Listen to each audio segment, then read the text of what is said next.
Billions of people just living out their lives, oblivious. Unfortunately, no one can be told what the Matrix is. You have to see it for yourself.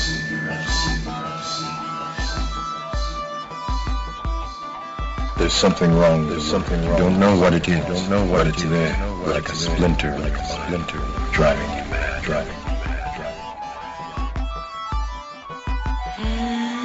Bring the ship up to broadcast depth. We're going in. Taking Neo to see her. See who? The Oracle.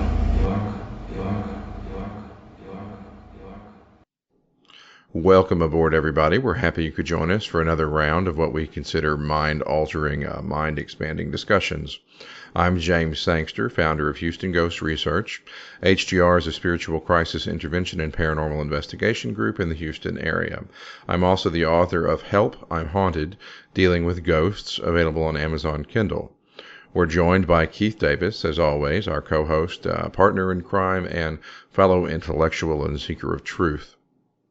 In this episode, we're going to follow up with our previous episode's discussion with Shaman Don Miguel, who is an entheogenic expert. He has extensive experience in the use of ayahuasca and psychoactive drugs to explore inner space in a way that lets you connect with your quote-unquote own inner divinity. His web blog is available at www.abz2.com. And if you bookmarked this previously, it's changed, so you're going to want to update this information. It's, again, www.abzu2.com. I share that with you again because I actually read Don Miguel's blog. I think it's a great resource in it. Even if you don't agree with everything he posts, some of it, a lot of people are going to probably think is nut bar factor 7. But honestly, if it gets you to think, that's all that matters. That's what's important.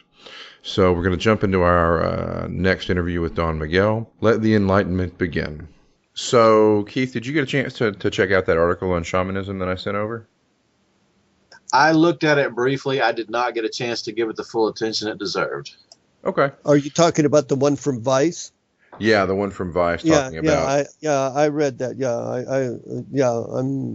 I'll gladly talk about that. Talking about basically the rituals of the shamans, right? Well, a little deeper than that. I think they're really talking about whether shamans in today's society acknowledge the placebo effect. That's really pretty much what they're getting after. Would that be how you interpret it, Miguel? Well, yeah, that's what I sort of got from the article, and it's sort of like there's something about scientists always have this way of investigating things from a certain perspective that they just want to. They're trying to understand without really understanding, and they feel that in order to make a valid test, what they have to do is like what they call blind tests, and have peers collaborate their investigations and all this kind of stuff. But whenever you're involved in like trickery of placebos, there's something that I'm not that well aware of, an investigation which I think is absolutely essential whenever you're dealing with placebos, because it's a very, very important factor, especially if we're talking about with entheogens or what being involved. And that is that, as I mentioned before, I think people really underestimate the power of the mind. And there are two tests that would be interesting to contrast as far as a placebo is concerned, in my opinion, and that is that the person giving the placebo to someone is totally convinced that that placebo is going to produce the desired effect, and that the person taking that placebo is totally convinced that it is going to have a positive effect on them. And I think that it could have a positive effect. If the person giving it is not doing it knowing that it's not going to have an effect. Right. I follow you. Okay. And the person taking it isn't sure what it's going to be doing, is not the same as the person giving it knows that it's going to have a positive effect, and the person taking it knows that it's going to have a positive effect. Well, that alone creates the reality. Because there's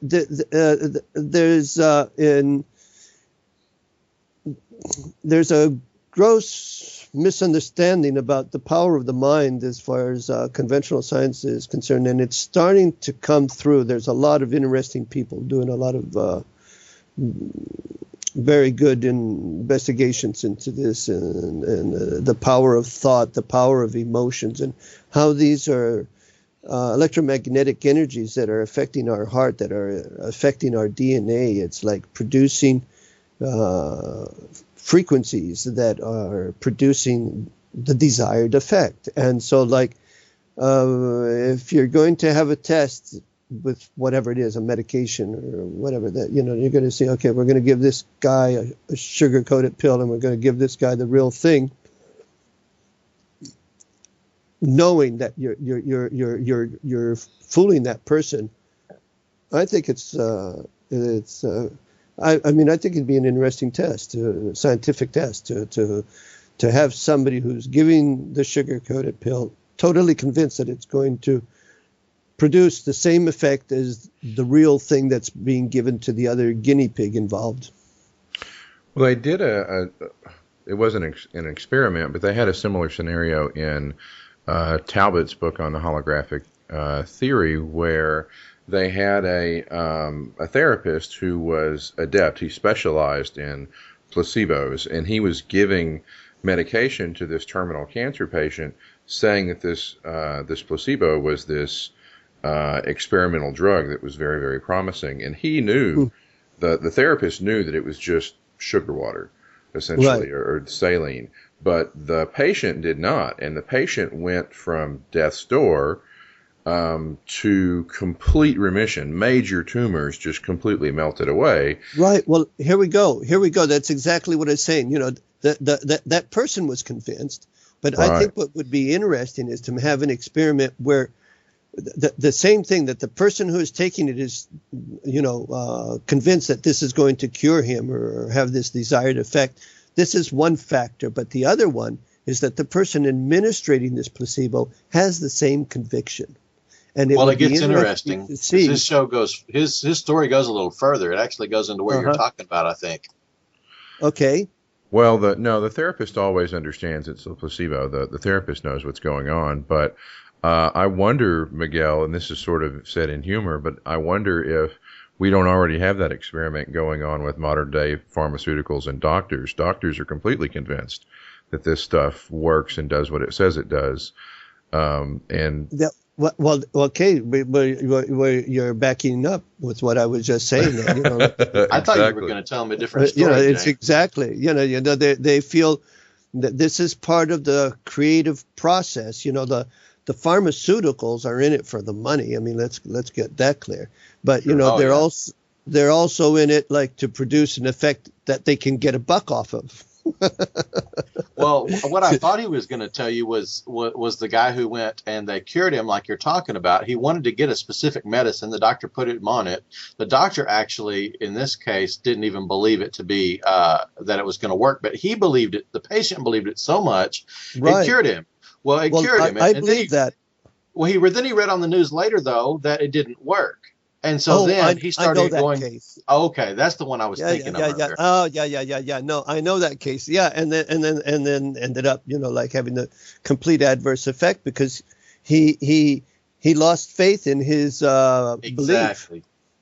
Yeah. Well, this is it. You know, it's the power of the mind that, you know, created this situation. Oh, absolutely. So in your mind, Miguel, is that the role of the shaman to be able to, or maybe not the shaman? Shaman may be a bad word for that. Perhaps tribal healer, which, you know, that's synonymous with shamanism in many roles. It depends on what role, I guess, you're going to take as a shaman. But is that, in your opinion, within the realm of the auspices or responsibility of a shaman to be able to willingly pull shenanigans over on your patient for their own betterment, for their own good. Well, I wouldn't go to the extreme of calling it shenanigans, because when you're talking to me about healing with entheogens, there's another factor involved, and we'll get into that right now. And that is that for me, all the entheogens that I'm familiar with that are called plantas profesoras, the plant teachers, is that I'm very much in the line of Jeremy Narby's The Cosmic Serpent, about how the importance of DNA being a system of communication between the plant and you. And what I believe has been very clearly demonstrated as far as plant teachers are concerned is that what they are essentially are amplifiers. They're thought amplifiers. Okay. And so like they have the inherent characteristic of having this harmonic resonance that is part of the plant, that is enabling the person who is having this communication with it to amplify their thoughts. And so like if the shaman, through the use of an entheogen, is able to amplify his thoughts, he is able through I believe what are now pretty well known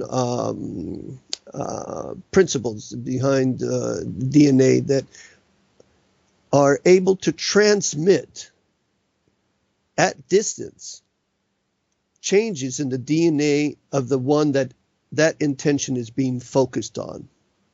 And that is how the change can be produced. But it takes two to tango. It's something that, it's not enough the will of the shaman with the aid of the entheogen. The person who is participating has to be in a state of mind that is accepting.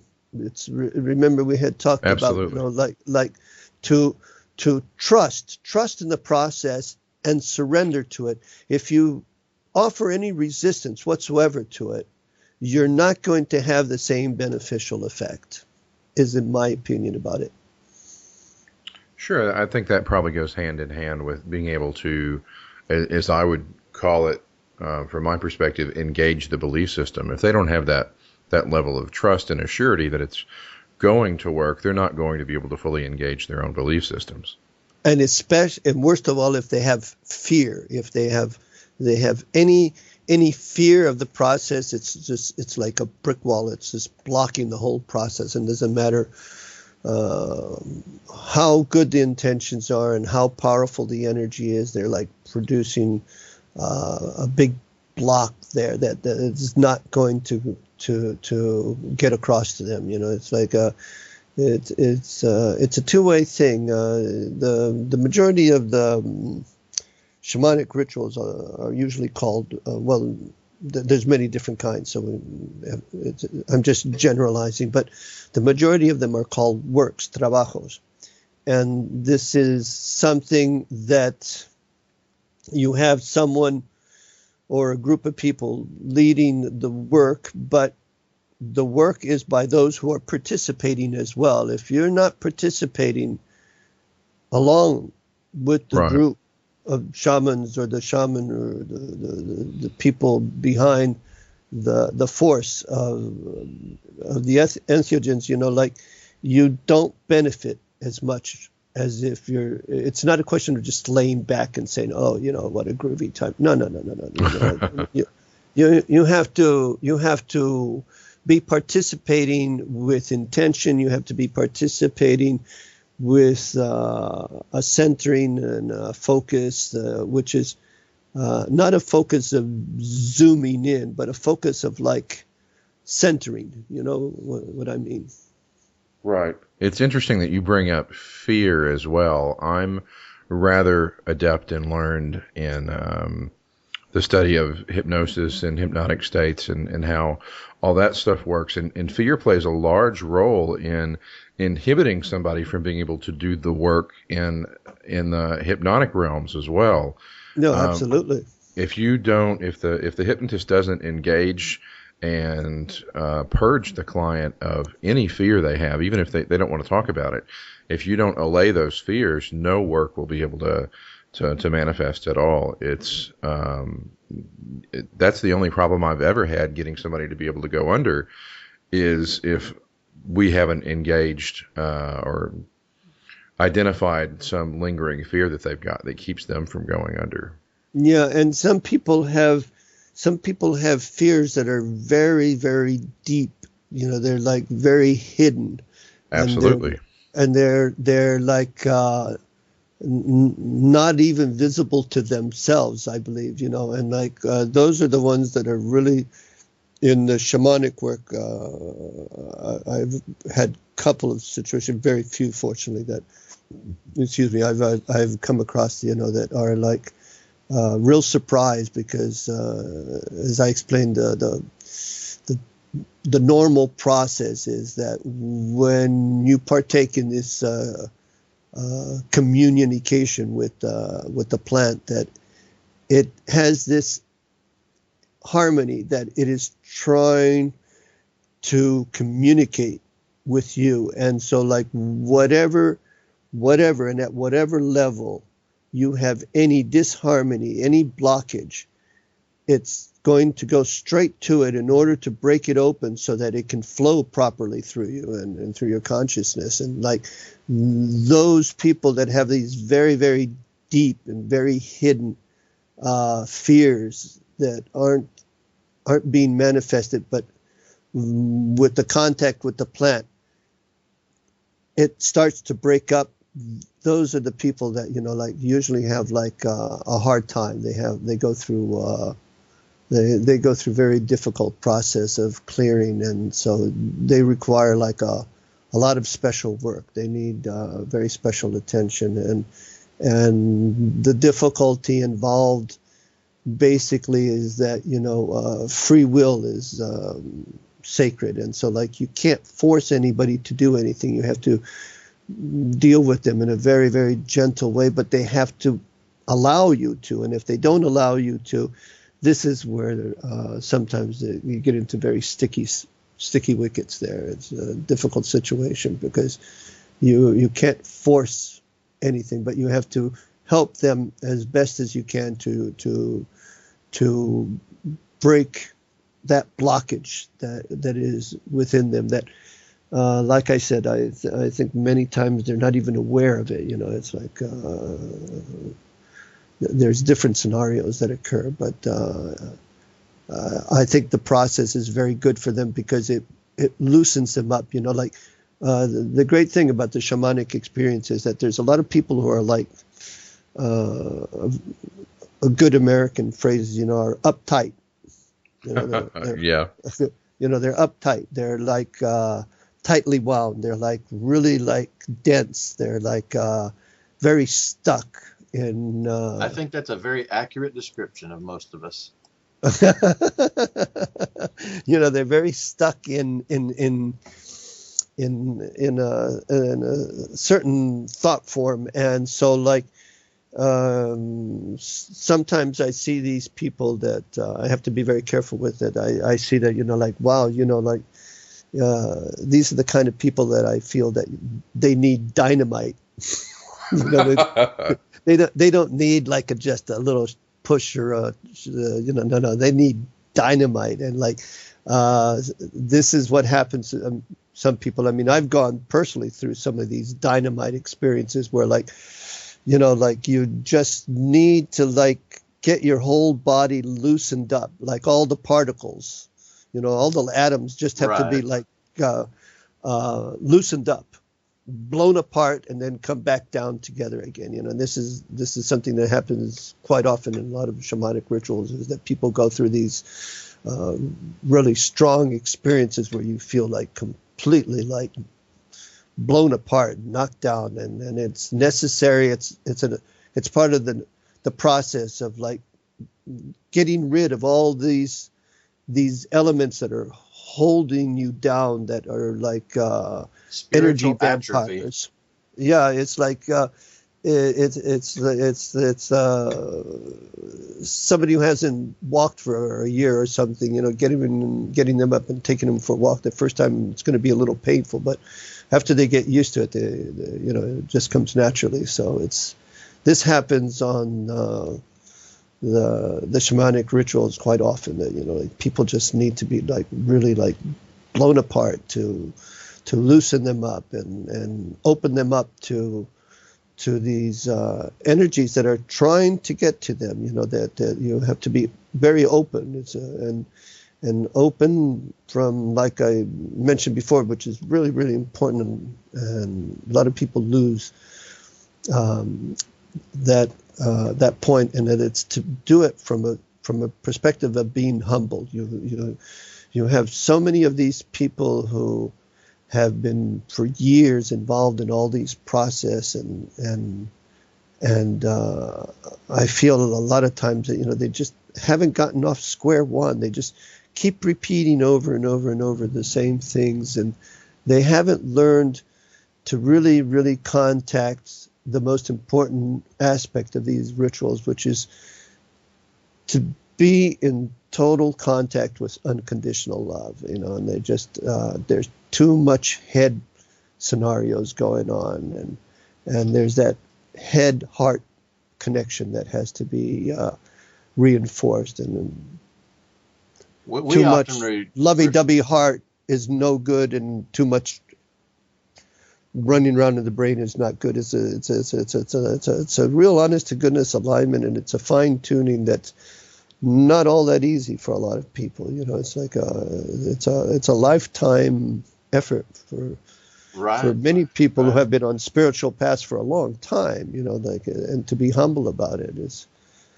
I've mentioned it before, I go to church and I believe in God, so I'm better than you are.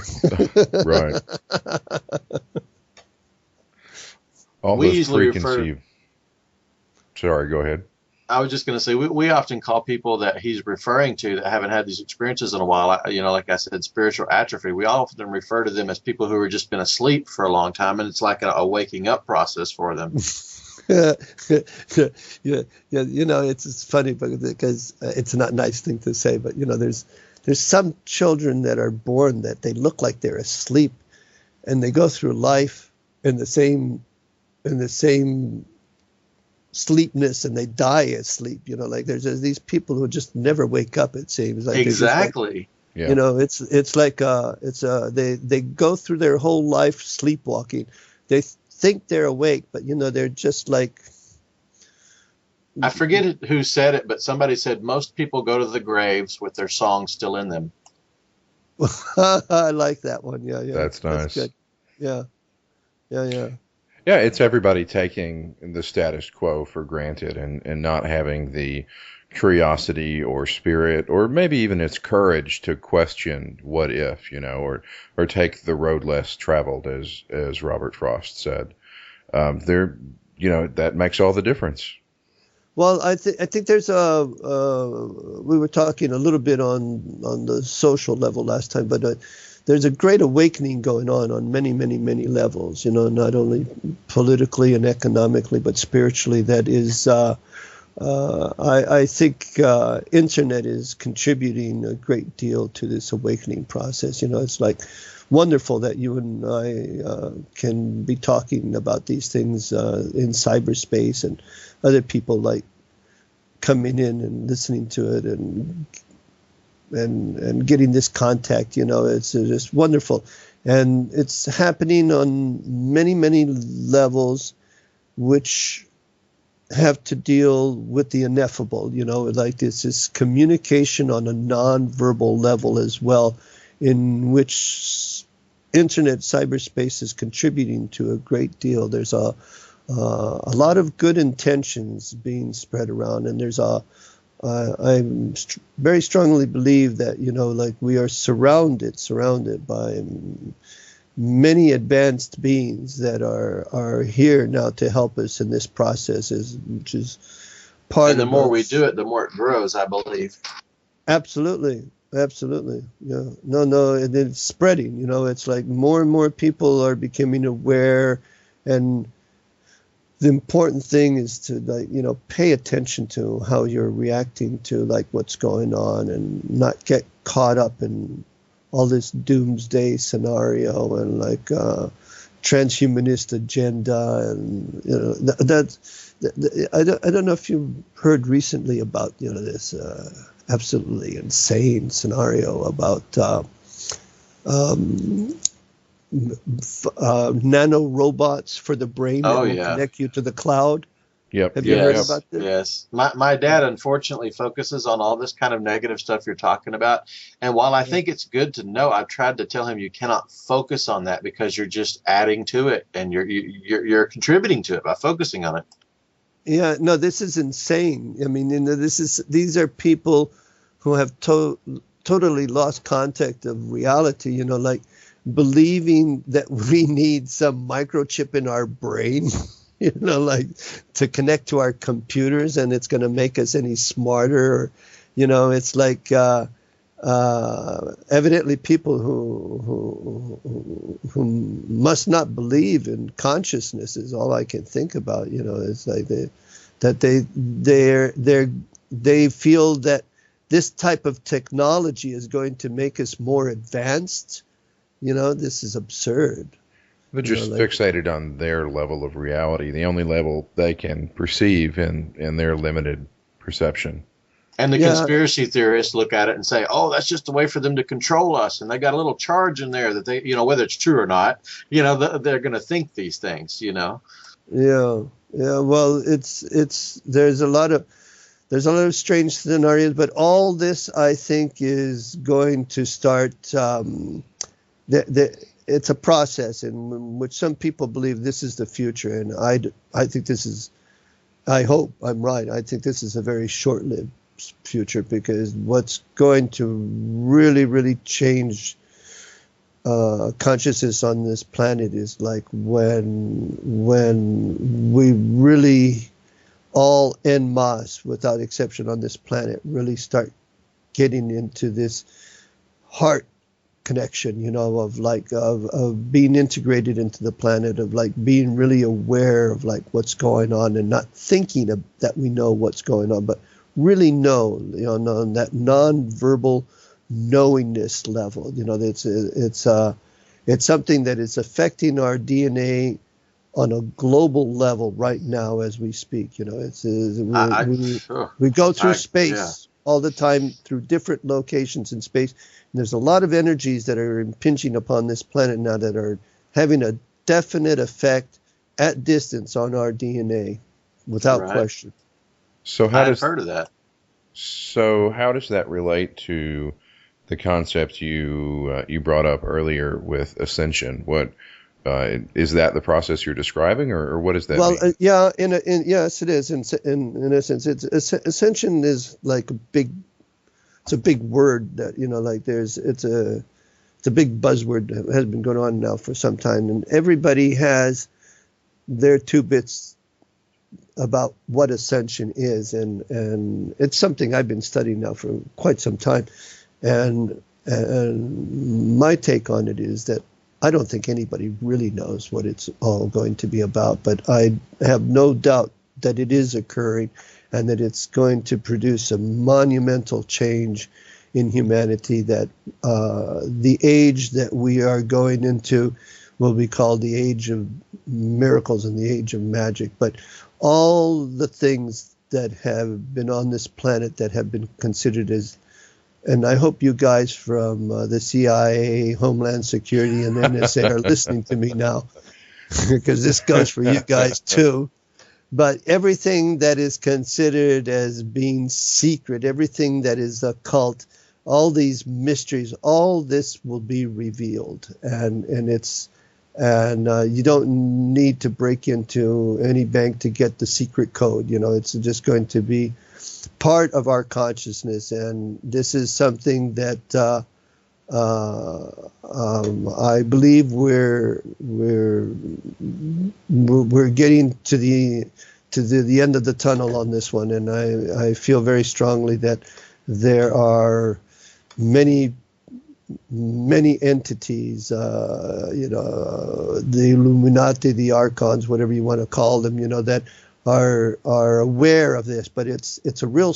I think we're going through a real Star Wars scenario. Is my feeling. The about Bilderberg group. Yeah, I think to be honest, I think they know their days are numbered because they know their days are numbered. I mean, this whole control of the planet of 1% of the population owning 85% of the wealth of the planet. Guys, go ahead and do whatever you want with your money because it ain't going to be worse shit real soon. You're right about that. Absolutely. Yeah, I can feel the spiritual awakening growing every day. It seems like. Don't you feel it? I can feel it.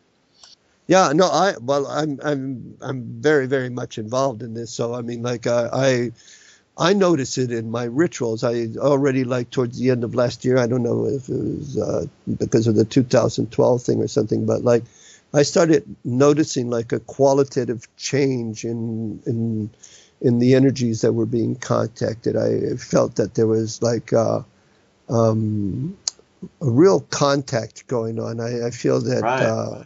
And not only me, but the people who participate with me in these events, like there's many times people say, I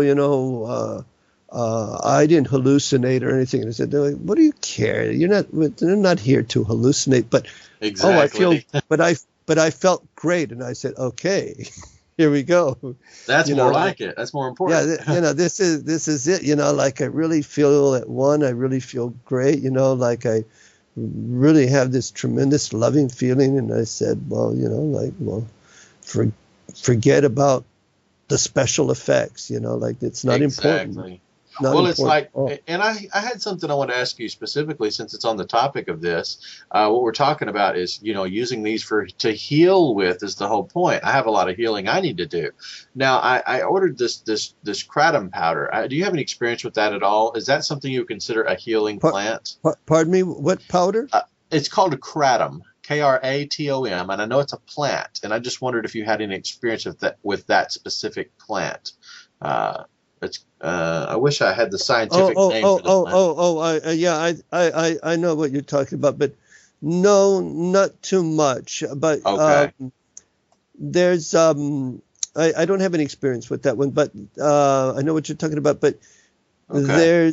There's a lot of plants that affect moods. Okay. And St. John's wort being one. Yeah, well. I know that's an herb, not a plant, but Salvia I'm sure you know it's Salvia divinorum, for example, and things like that. But as far as I've been more interested in plants that you can work with in groups that are very powerful, like with peyote or ayahuasca and mushrooms, psilocybin mushrooms, which is what I have the most experience with, and I find these more interesting. I think as far as what we had touched on last time, the experience of the Sonoran toad. This is something I don't think is possible as a group experience. It's a one-to-one. Well, I read the book about it. The Tryptamine Palace. Yeah, that's what I was going to ask you. What did you think about that? That experience? What do you think about, like you just said, a group of 2 or 3 people going and trying to do something? Is that like a futile effort type situation in your opinion? Well, I don't know if it's futile, but it's so it is so powerful that I find it very difficult to have a group experience with this. I mean, it's something that I find it absolutely impossible to really control as far as a group is concerned. Like with the other plants, there's more control as far as, the whoever's involved in the ceremony and the shaman behind it, the group behind it is like easier to control as a group experience is concerned. And also on a one-to-one basis. It's something that you can share with somebody, but Right. the Sonoran Toad, I don't think can be shared with anybody as far as except the Yes. stories of like your experience. You can share your Right. experience with somebody, but not that energy level at that moment, because I it is follow. just too potent. It's something that it's you and God on a one-to-one basis. You know, it's like It's not like mushrooms where you can take a friend along. No, not really. You can both do it and share the experience in that level, but not as like within the moment, because it's just too potent. I understand. It's a completely different scenario, and And I'm sorry, what country are you in? Australia, me- Spain? no, Spain. Yeah. Is that legal there for you to have most of these experiences, or is that something you have to kind of skirt No, around? no. Unfortunately, it's not. It's something that a lot of people are doing it, but as far as the law is concerned, you know, like it's that type of mind expansion is they allow tobacco and tax it and make millions of dollars off of it, knowing that it kills millions of people every year from cancer and tobacco-related diseases and everything, and that's legal. And Of course, just like here. and just in about every town, there's these shops that are called drug stores, which have a whole slew of drugs that have these horrifying papers in each little box telling you all about the side effects and what to do and not to do and not drive and everything. And, So basically what we get from our doctors here in the States. yeah, and so millions of dollars are being made off that, in which thousands of people die from the side effects and other drug-related scenarios, which are legalized. But I mean, that's legal. But you know, as far as entheogens, having a spiritual experience and having this contact with unconditional love and you know, but I mean, I'm sure you must know about all these famous people who were involved in these kind of substances. You know, you have somebody who's pretty well known. That was Steve Jobs, who took LSD in the 60s, and he said it was he was one of the 2 or 3 most important things he had done in his life, is what he said. You know, and, well, it contributed to his work in a big way. He said that himself. Ted Turner as well. Bill Gates also, but Bill Gates didn't make it as public as Steve Jobs. And then, of course, let's not forget Francis Crick, who got the Nobel Prize for discovering DNA, you know, which was on a NASA trip. Exactly. I forgot about that. You're right. Yeah, Francis Crick.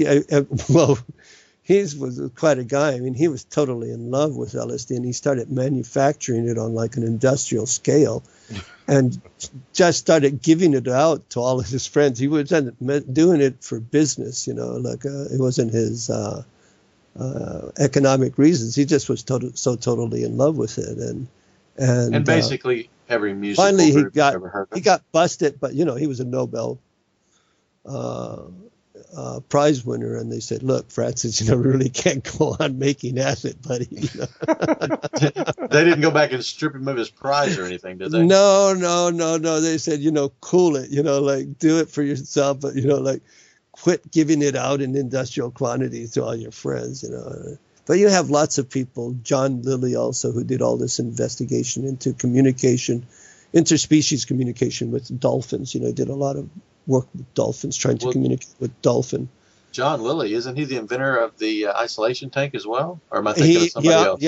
Yeah. He was also into the isolation tank and all that.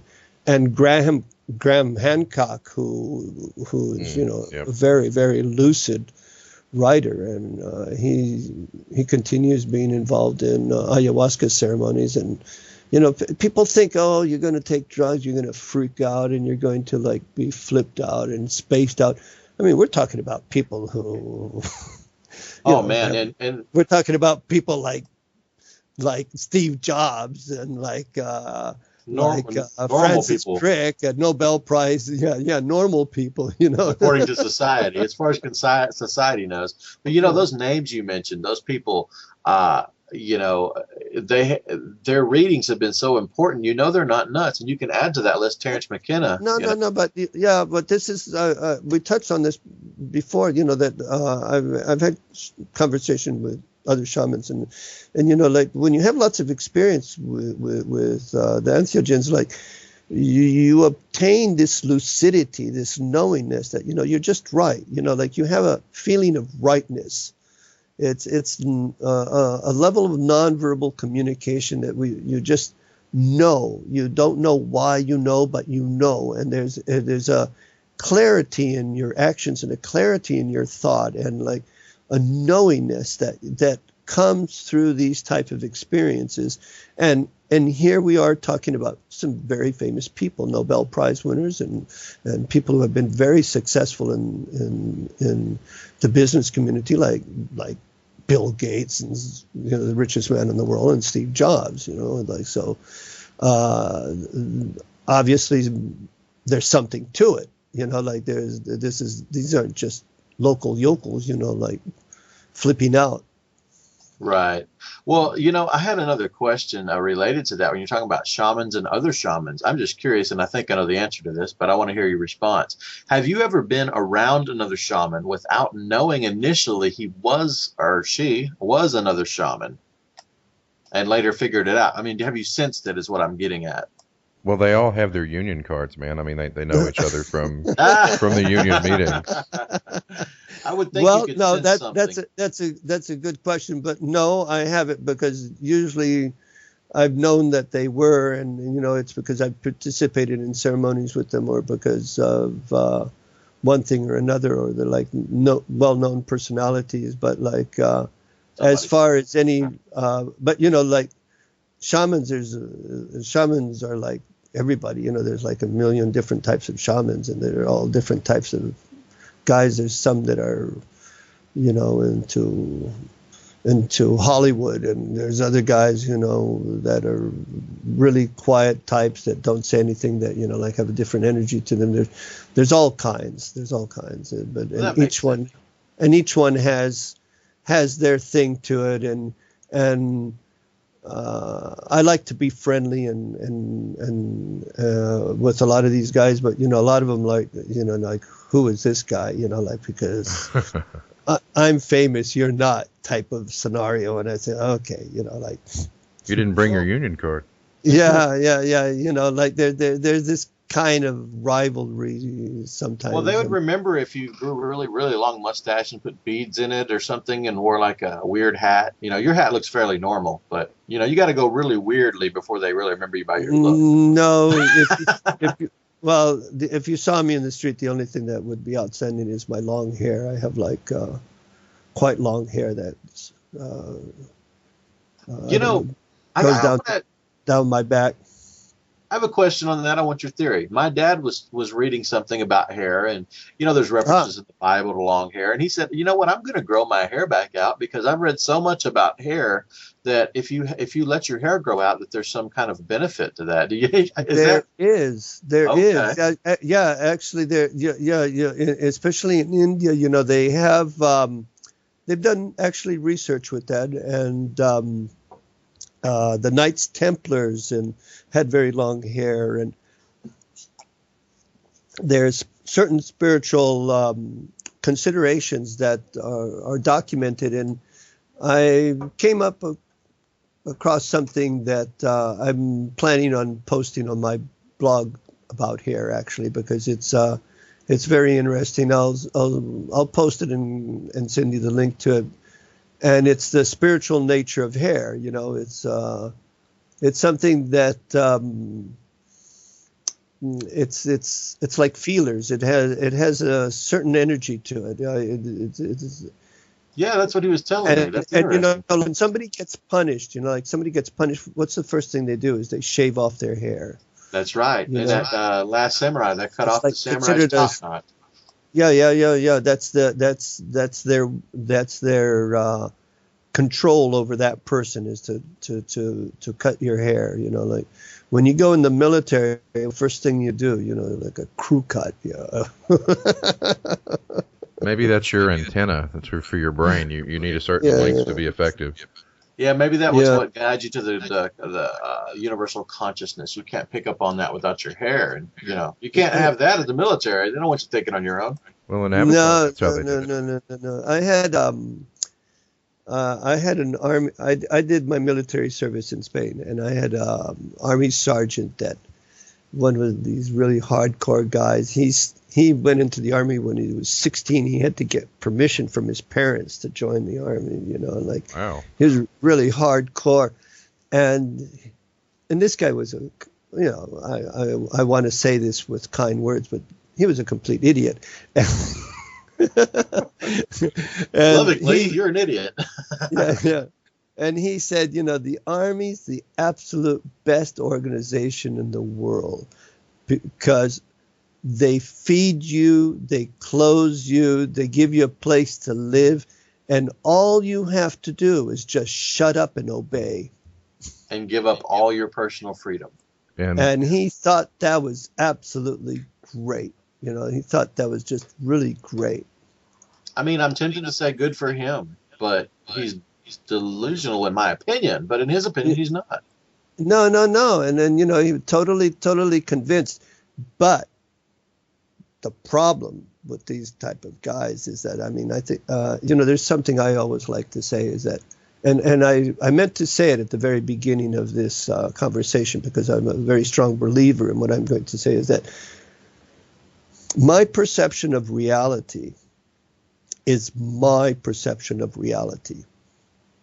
And I think it's a monumental error for me to impose my perception of reality on anybody else. I agree. And this is like one of the big problems in life. You have all these groups, organization, governments, like with this perception of reality, where anybody in their right mind knows that they're completely lost. I mean, they're like complete gaga scenarios. And these people are trying to impose their reality on the rest of the world for us to be like them. Right. And it's for our own good. Oh, that's what they think. Yeah. That's always what they think.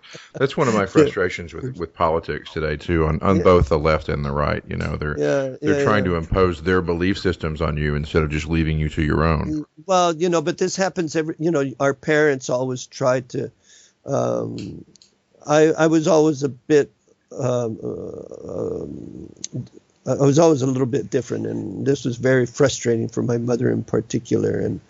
And when I got married, she told my wife, she said, "Darling, I've tried all my life. Now it's your turn." That's awesome. I have to say I was really blessed with two parents that were very open-minded, and they did nothing but encourage me and told me the sky was the limit. Basically, you can do what you want as long as you believe it. Yeah. I really am, man. I'm very blessed in that. No, well, that's unusual, huh? That's unusual. And what's even more unusual is they were both preachers' children, and they were both very strict, almost Pentecostal. And so that's a huge jump, man. That is strange. It took a lot. Yeah, that's strange. Yeah. No, I knew one kid who was a preacher's son, and he was a real rebel. He was like outrageous, it was the kind of guy that lights up a cigarette in class and blows smoke in the air, and the teacher says, "Put that cigarette out," and he takes another token, blows more smoke in the air. I think those kids probably get saturated by the hypocrisy that they can't help but see. I think you hit it on the nail there. I think it's very, very true. I think you've said something very, very true. They see through it all, and this is something I've noticed a lot of times with these holy people, that believe in religions and everything, and they're going on as like as divine beings and telling people what to do, and you see things in their life that you go, like, what hypocrisy, You remember the story I told you about this guy who picked me up hitchhiking once when I was in the States, and he had one of those little plastic Jesus on the dashboard, and Right. and after a while, he says, "Do you believe in Jesus Christ?" And I thought to myself, well, I might get myself in trouble. And I said, well, not really.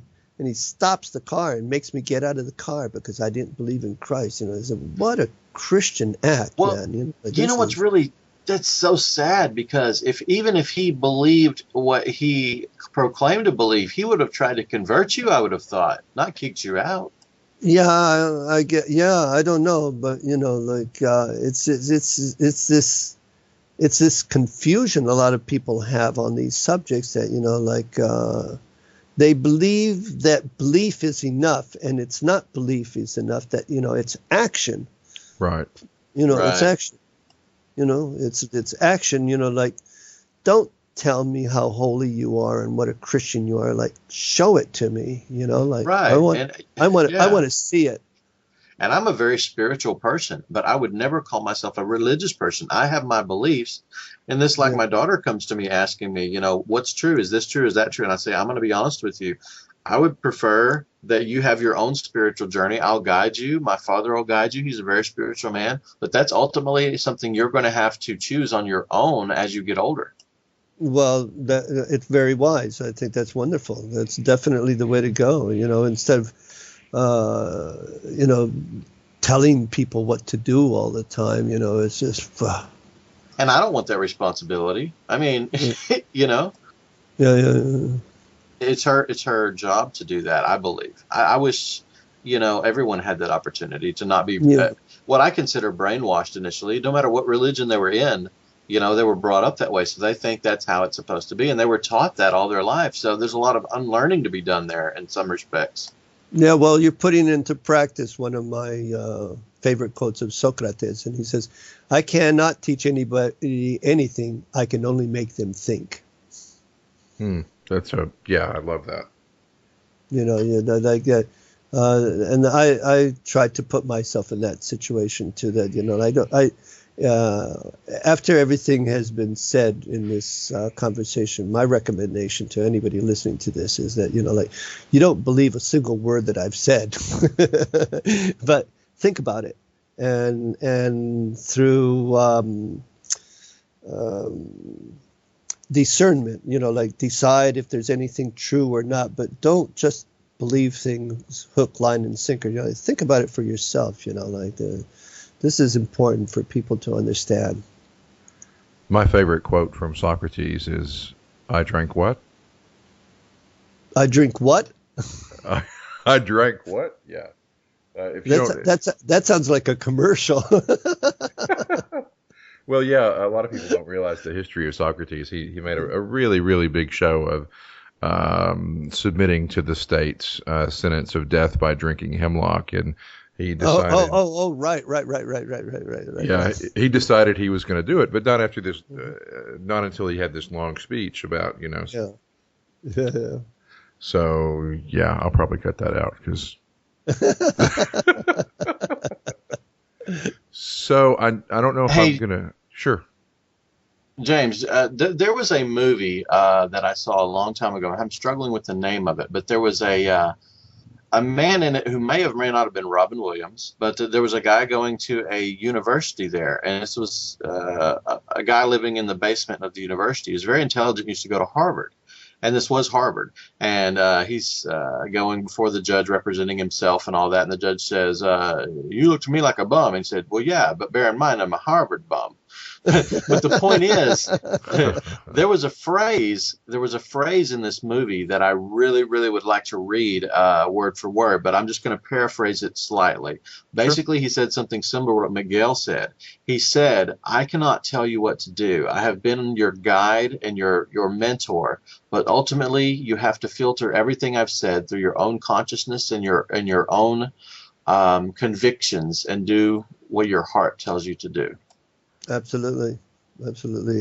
Because there you're dealing with a subject which is intuition, and as we evolve through this process, we can call the ascension process and of spiritual enlightenment, which used to be through individuals, but the ascension process that's particular at this time frame of evolution is that it's going to be affecting absolutely everybody, and that includes everybody and everything, this planet and this solar system and the galaxy. I mean, it's like a monumental event, which what is being predicted is that we're going to be shifting up to a new octave, like our pets are going to be shifting along with us, and the plants are going to be shifting with us, and everything is going to be shifting up. It's going to be like something which is going to be so monumental, so strange for many people that they may become disorientated, which is why the process is being done with loving care so that it isn't sudden. It's like a gradual process. And people who are connecting to these energies, they're going through reconnection, awakening process faster than other people. And there are some people that until the event finally comes, there is something that is being called the event, by the way. When the event finally comes, it's just going to be so mind-blowing for them that there's people on the planet that will be there ready for them, who are the light workers, the way showers that will help these people adjust to this new situation. But we're going through I feel very strongly about this. We're going through a monumental shift in our energy patterns, in which what is being talked about is that we're going to be shifting from carbon-based life forms to light-filled light form. We're turning into light beings. We're going to be light beings in which it will continue to be us. I mean, we're all fractal aspects of the one consciousness, and so like it's not a question of there's a lot of fear of people losing their identity of what they believe is their ego and their self. There's a great fear of this, which is the fear basically, I believe, associated with death, which death is just part of the life process. I think death is like an unfortunate term, which should be a transition or a life transition. I mean, I don't know how anybody can really honestly believe that when we're born that we come from nowhere. We're here, and we clearly, a lot of people don't have a clue where the hell they are. And then when they die, they think they're going to die and they're gone. It's the ego. But as you recall, one of my favorite little analogies is that, like when you look in the mirror, don't confuse the driver with the car.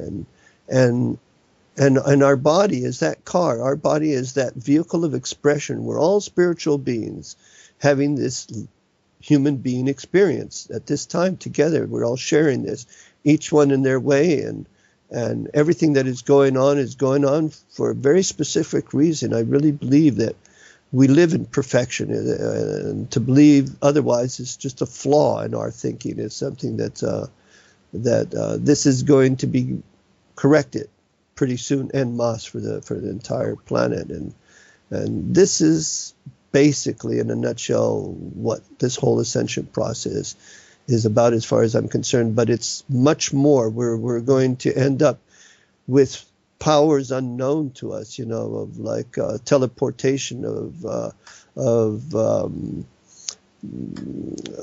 bilocation, if you wish, of many things that used to be considered as paranormal phenomena will be normal. And this must scare the shit out of NSA and CIA, this kind of well, Miguel, I saw a video on YouTube a while back. It's a very short clip, and it was talking about Palladians or something like that. I'm not sure how much of it is true or not. But it's basically what it was saying is, and something I want to ask you specifically about, it says that we have X amount of DNA strands, but that we have like not an infinite amount, there's a specific amount more that are supposed to be awakening with us. Is that what you're talking about at all? Well, the talk is that we are shifting from a three-stranded DNA to a Like 12 a strand 64. DNA. Oh, okay, 12 strand. Okay. 12 strand, yeah. And recently, they've actually detected that in some people, they have started to notice that there are 4 strands already appearing in some people, that they're called G quadruplexes or something like this. And I think this is part of the process. As to why we only have 3 strands, that's for another talk, because that's a very deep subject, our present situation, because we're not normal as far as needless to say, we're not normal in the cosmic community. You know, like DNA is not specific to this planet. DNA is the cosmic Wi-Fi. You know, it's the big botnet in the sky. It's like the communication system. You know, it's the source of communication for all life throughout the universe. And so, like, it's something that this is. Beings on other planets, you know, like are in a state where they know where they come from, they know where they are, and they know where they're going. They have like a different level of consciousness. You know, we have this see tendency, things as linear. What has screwed us up, and that's also a very deep subject, is this spiritual quarantine that we are in because of the Lucifer rebellion. And this is dealt with in great detail and very well in one of my favorite books, which is the Rancho book. The Rancho book is like awesome. It has really, like, it's such a wealth of information. It's fantastic. And this is something that we have, in part because of this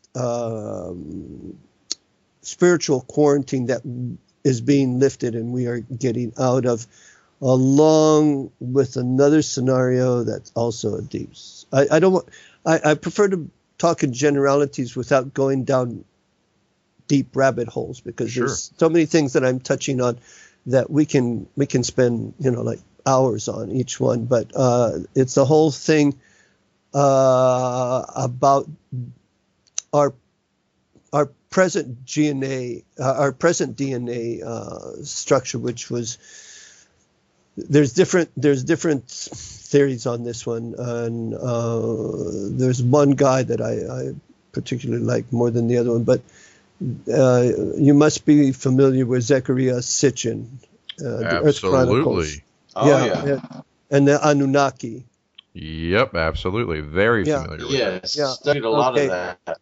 Quick question before we jump too far ahead in this. The video I mentioned earlier about the Palladians and all that, just want to ask you, from your perspective, is that accurate or no? Just so I can move on in my head with it. Would you say? Define accurate, I think. I think maybe go on with this and maybe it'll come out, because he's going to touch on that subject, I hope. So we'll see. Let's see. Go over that one more time. Okay, this is the video that was talking about some people from another planet, as you kind of mentioned, the Palladians, and then they were telling us there would be a big spiritual awakening and our extra DNA strands would start being awakened. Well, the Palladians are just one of the numerous. I mean, we've been contacted for thousands of years. You know, there's the Arcturians, the Syrians. I mean, there's a whole slew of extraterrestrial beings that are surrounding us right at this very moment, that are trying to contact with us. But because of the fact that free will is like sacred, you know, like they can't just come in like that. You need to give permissions, and there's people who are giving permissions to these beings. I mean, it's actually part of my rituals. I mean, it's one of the invocations that I make is to make an opening, a space for these beings to come into the ritual and to to make their presence known on energetic levels. I'm not too involved in knowing names and faces or anything like that. I'm more interested in like the pure intelligence involved, like the type of energy that is being contacted, which is very palpable. I mean, it's something that you know, it's that Right. that knowingness that I was talking about. And so, like, when you're opening yourself up to these people, a lot of interesting things start to happen. I mean, it's a very interesting subject, but you need to give permission. They're not going to come unless you allow them. So how do you reconcile that with the phenomenon of, I don't like using this word, but I'll use it, demonic possession?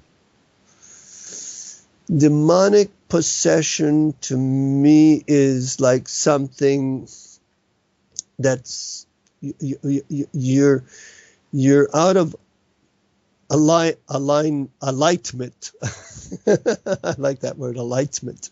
You're out of alignment. Like you're. This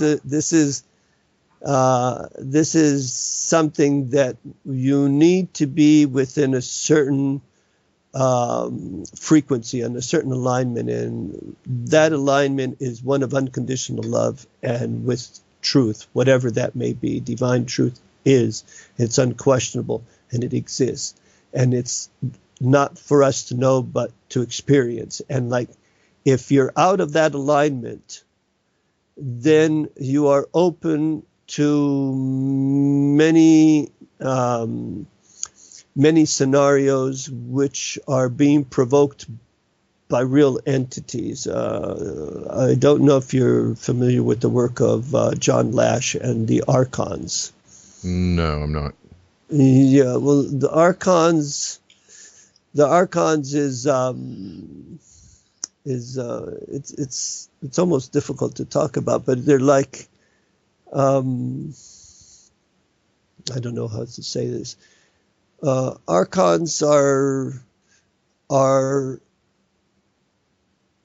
a type of energy that are like they don't have any form. It's a type of conscious energy that is an abnormality. They shouldn't be, but they are. And they've been around like for a long time. And so like they have been behind the influencing of minds because of the fact that they can't incarnate. They have decided to influence other people to be within their alignment. Okay. And it's something that they're attributed to being behind, the whole Nazi scenario. They've been behind a lot of dark projects, and they have no empathy for mankind whatsoever. It's something that they're. Didn't they call them like rulers or like lords or something like that? Though, didn't they worship these people? Yeah, and not that they were people. I mean, Zachariah Sitchin believed that the Anunnakis were the Archons, and there's different opinions on this. That they've been around a lot longer than the intervention of the Anunnakis. I see. They've been around like before the creation of the solar system, for example. It's like light vampires, if you want to look at them this way, but it's an intelligence. Have you seen the movie? I believe it's called the Fourth kind? The fourth, no. The Fifth Element, where there's this big Oh, yeah. ball of negative. Is that kind of what you're talking about? It sounds like a big collection of negativity.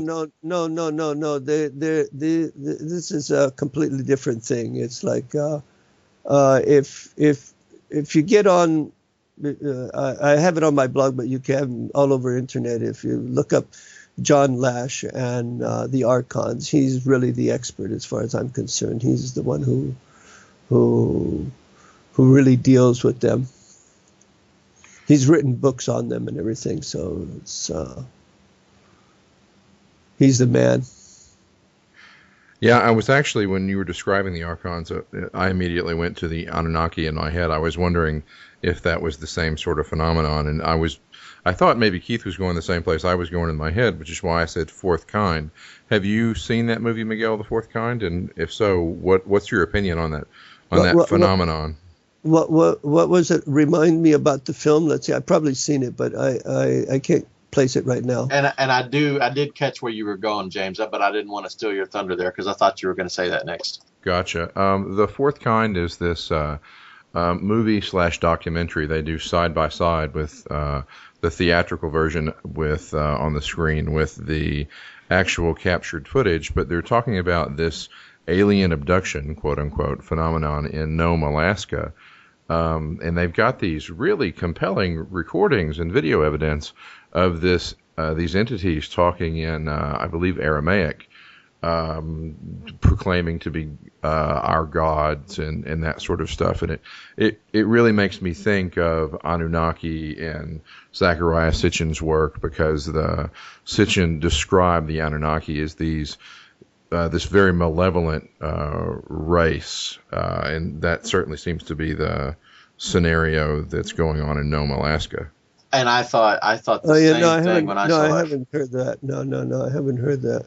You'd probably be interested in checking out the footage, because there's actual audio and video recordings, and there's audio recordings of these things vocalizing, but it doesn't sound like a voice at all. No, it's a non-human voice. This is real astral plane stuff. I mean, this is where these guys come through, and the Anunnaki are behind the abduction scenarios and the grays, because when they do appear, they're malformed like fetuses. You know, they have this strange appearance. They're not like light beings at all, and they seem to have been working in deep underground scenarios with people who have agendas which do not have the well-being of mankind and spiritual evolution in mind at all. Well, I've read some documentaries that claim the United States government has actually traded technology in exchange for their permission to abduct certain people from time to time. Not necessarily specific people. Yeah. Well, this is something that is quite well known, I think. I mean, well, you believe it or don't believe it, but I believe it totally. Yeah, that, and also the Nazis have been involved with them. You're right. Yeah. Well, in this specific movie and he was talking about. Excuse me for mentioning it again, but I think the NSA is in line with that, because there's probably just such strange scenarios going on there. I mean, I find that organization very difficult to believe that they the well-being of mankind and spiritual. Oh, they don't. I mean, it's obvious with their actions. But what he was saying in Nome, Alaska, there was actually a girl abducted, and there was an officer posted outside the residence videoing it. And of course, the cameras get all screwed up, but the girl was gone. It was very clear the girl was taken. But there was several reported visits of FBI, NSA. People visiting the area, but of course they all denied it, you know. Yeah. But you know, that whole abduction scenario, to tell you the truth, I've always kept myself at a distance from it. It's something that I'm really, it's there to know about, but I haven't really gone down that rabbit hole. It's something that I'm not too interested in it, because it's a deep rabbit hole. So absolutely. I'm sort of diametrically opposed from that whole scenario, and I don't like it because it creates fear in people and misinterpretations, and I don't think we need those things in our lives. I steer clear of any negativity, and I associate negativity to that. I want to know about it, but I don't want to focus on it.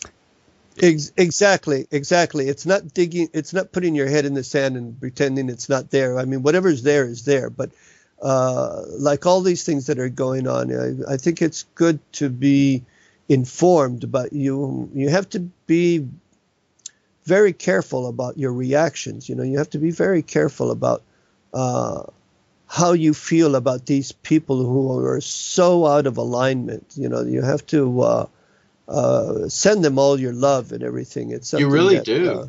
You really do. It's something you have to be very careful about, not falling into the forces of dark. It's that Star Wars scenario. It's like come to the dark side business. Right. Well, there's a lot of people that think the only way things like, I don't know how familiar you are with a lot of the things that are going on in America, but the people are at a point where they're ready for change. Well, there's a lot of groups of people, and it's the majority, I think, of people that are aggravated. They think that it needs to be another civil war. We need to get our guns together and go fight them. Well, no, you don't. No. It's like it's complete opposite. You're right. We got to send love to them. It's not going out in the streets. It's like finding a nice spot out in nature and meditating and sending unconditional love to the planet and unconditional love to these people and everything. But I'm totally against any kind of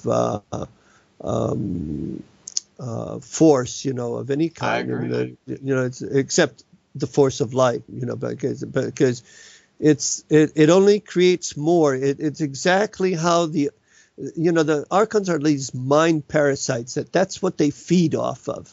Like they produce these situations to produce an effect that feeds them. There's very interesting information that is contained. Are you familiar with the Nag Hammadi codices that were discovered? I'm not. Okay, well, it's these ancient scrolls, and basically it has a lot of Gnostic creation stories of which form the Bible, because the Christian Bible was put together. Now wait a second. I might be familiar with that, because I got a version of the Bible that has all the books that were left out of it, and this may be what you're talking about. I don't know. Well, there is a book called the Nag Hammadi Codices, I believe. I'm not too sure on the title, but it deals with it. But there's what's called the Sophia mythos, and within that are mentioned the archons, and this is where there's a difference between what Zecharia Sitchin was talking about, in which the archons were actually the Anunnaki. And the Sophia mythos in the Gnostic creation stories are like, I think probably what is really true about the archons. And it's mind parasites is what they were, and continue to be. But they are losing hold because of what's going on, because of this ascension process that's going on. This is all being clarified. There's a global purification process that's happening. It's an alignment. Like that term. Yeah, it's a global purification, and whether you're aware of it or not, it doesn't matter. And it in a way, it may be a little bit off subject, but there's a stupid little joke that I like very much, because it has a sort of Sufi quality to it, and it's like these two girls walking along on a moonlit night in Alabama, and they're walking along, and one of them turns to the other one and she says, "Peggy Sue, what do you think's further away, the moon or Miami?" And she looks at her friend and she says, "Duh, can you see Miami?" No.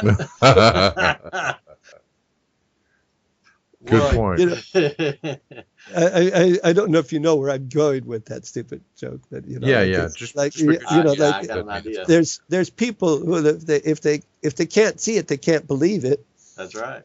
And they have difficulty grasping these concepts of unknowns and of like knowingness and This is the whole thing behind the entheogens and the communication with plants. And they say, communicating with plants. This guy's off his rocker, but this is very well documented. It's There's all types The of Cosmic communication. Serpent by Jeremy Narby goes into detail about this kind of thing. And so, it's these kind of communication levels that we have to be opening ourselves up to and being sensitive. It's a question of sensitivity, paying attention, paying attention to the sounds of silence, I think and watch your thought patterns. most people don't really, like you say, I talk to plants. People look at you stupid. Well, here in the States, people are that way. They're like, "What, you dummy? What are you out there, squatting down in the wilderness trying to talk to the plant, huh?" Yeah. They're not even aware of these other aspects that you can sense. These other senses we really have. We don't have names for. Yeah. But They don't understand the power of hugging a tree, for example. They don't. And I would love to. Crazy. Yeah, I would love to organize some mass meditations, that are focused toward our leaders or our country in general. I mean, how valuable do you think that is? I think it's going on nonstop. I mean, it's going on nonstop all over the planet all the time, not only to any specific leaders, but all these people who are so totally lost. I mean, they're so totally lost. It's unreal, and when you talk to them, they're so totally convinced. It's unreal, but I'm totally confident that we're going through this global purification process, that many things are going to be happening that are going to produce a drastic change. And there is one technical event that I think is imminent. I mean, it's way overdue, but I really believe it's imminent, and that's free energy. Ah, okay, I can see that. Well, yeah, I've studied about that a lot. I hope you're right. That would be amazing. No, I think it's been repressed for so many years. I mean, I can go down a list of people, who have been around that have already proven, Nikola Tesla and the technology is definitely there. The technology is there. The big oil companies have bought into patents. They're locked away, and there's so many people, Victor Schauberger and Wilhelm Reich, and a very interesting guy that has come up with some good stuff that it's good because they've confiscated all his equipment. Exactly. And that's John Hutchinson, the Hutchinson effect. Well, if I understand correctly, whenever Nikola Tesla died, the FBI confiscated all of his laboratory equipment. Yeah. No, all these guys died terrible deaths. The same thing with Wilhelm Reich. Like they burned his books. They confiscated all his books and burned them. I actually got copies of a lot of the literature that had been burned. So I'm fortunate was able to get some of this material because it was outside of the U.S. But I mean, these people have all been prosecuted, and whenever anybody is arrested, their laboratory equipment is taken and their books are burned, the guy is on something. Well, we had a guy that had YouTube videos of a car or a dune buggy, I think it was. He powered by water. I mean, he showed very detailed. Then all of a sudden he disappears and you don't hear about him anymore. Yeah, there's people have actually died. Their brakes have failed, or they had a heart attack, or all this kind of weird deaths that these idiots come with. And it's all been around. But there's technology that's coming out that's going to come out on the internet and made public, where the people behind a lot of the new things that are coming up, they have no personal interest of becoming multi-billionaires, and so they want it for humanity. And that single event of free energy, can you imagine the implications of that? It would change everything. Can you imagine? Everything. it would be the end of the petrodollar, it would be the end of nuclear energy and all the horrific scenario that's going on in Japan with Fukushima that Right. I don't even like to divulge, but I'm very much involved in like the information, but it's a horrific scenario. My heart goes out to everyone being affected by this. Exactly. I was in Europe when that happened, the Fukushima disaster thing, and there for a while. I don't know if you remember, but at the same time, there was also a volcano erupting somewhere up in Iceland, I think it was, and I was literally afraid to get stuck in that country for a while. But back to what we were talking about things being let out, like free energy and whatnot. I would be thrilled to death if they would just legalize industrial hemp in this country. Do you realize all the trees we could save? That's hemp. Get on my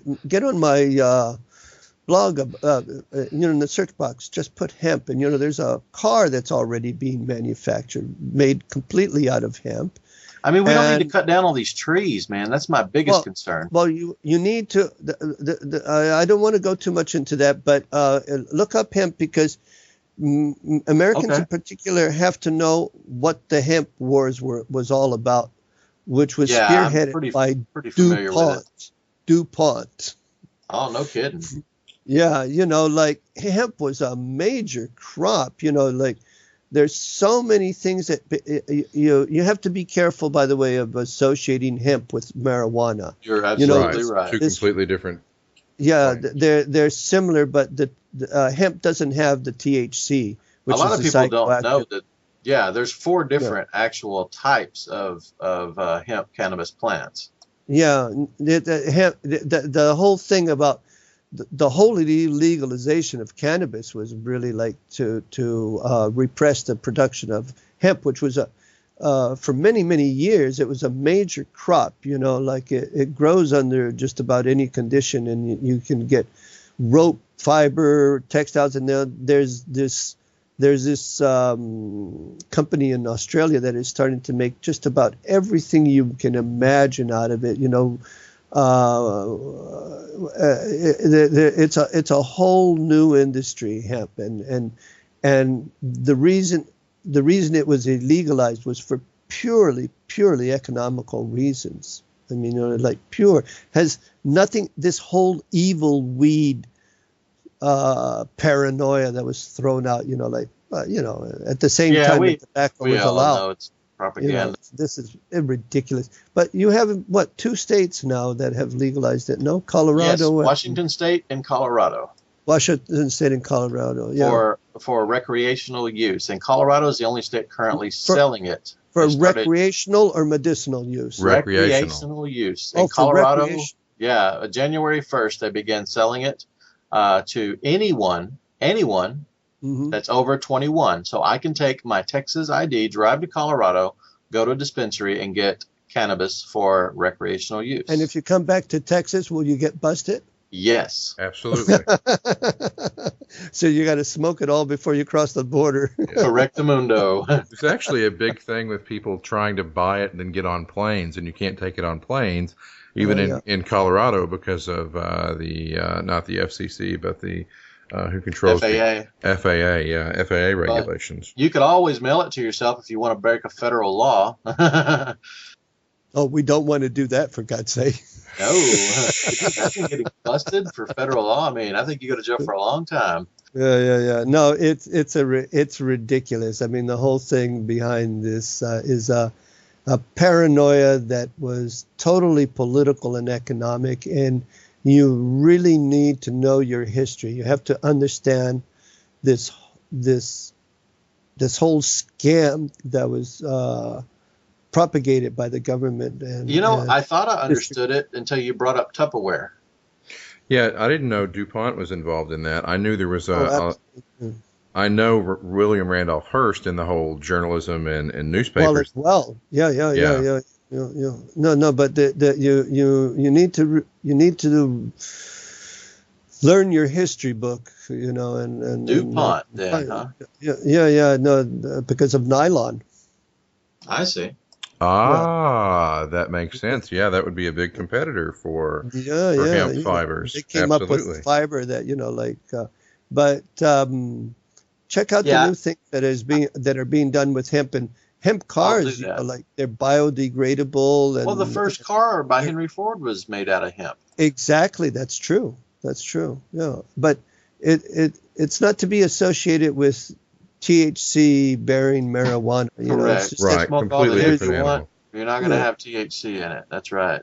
no. But it is very nutritional. It's Yeah. there's hemp milk. There's hemp milk that is very nutritious, and there's a whole slew of items that you can get from hemp. It used to be for a long time a big cash crop. You know, there were a lot of farmers in America growing hemp until you're absolutely right. it got demonized, and it was just I didn't mean to steer you all down this road. I kind of got us off topic, but I mean, it's that's a okay. conversation that James and we talk about all the time. You know, actually, if anyone wants to really, really get some good history, it doesn't go into the history from DuPont, but there's a documentary called The Union out there that tells a lot. It's the best documentary I've seen on cannabis history ever. Oh yeah. Can you send me the link on that? Sure, absolutely. Yeah, It's available yeah, on, I believe you can even watch it on Netflix, if I'm not mistaken. Do you know, James? I have no idea what you're talking about. I don't participate in any of this activity. Yeah. We know, but we're talking Yeah. about education here. There's several documentaries on Netflix, honestly. Well, we'll just let it all go up in smoke. Well, there you go. I'll send you the link to The Union. It's the best one in my opinion. No, it's like anything on this planet, you know, that you just have to be a responsible person. It's like, one thing is to have a little whiskey, another thing is to drink a bottle of whiskey, you know. And Right. Well, there was a good point. Yeah, that's a good point. And there's a good point made on there. He's like, you can abuse cheeseburgers too. I could sit down and eat 6 of them. Should we outlaw cheeseburgers? I think you abuse cheeseburgers if you eat one. There you go. Yeah, no Amen. doubt. I just recently read an interesting article about DNA has something that's called biophotons. I don't know if you know about biophotons. No, what's that about? Okay. Yeah, your biology produces a certain amount of photons, correct? Well, the DNA DNA has biophotons. It's like it actually emits light. And it's not to be confused with bioluminescence, by the way. But biophotons is like basically, if you want to call it the life force, the energy behind all organic substances that contain DNA have this emission of biophotos. And that's almost worth a talk on itself, because it's a Joe deep Rogan subject. But excuse me, we're going back to the cheeseburgers on this one, believe it or not. Oh, gotcha.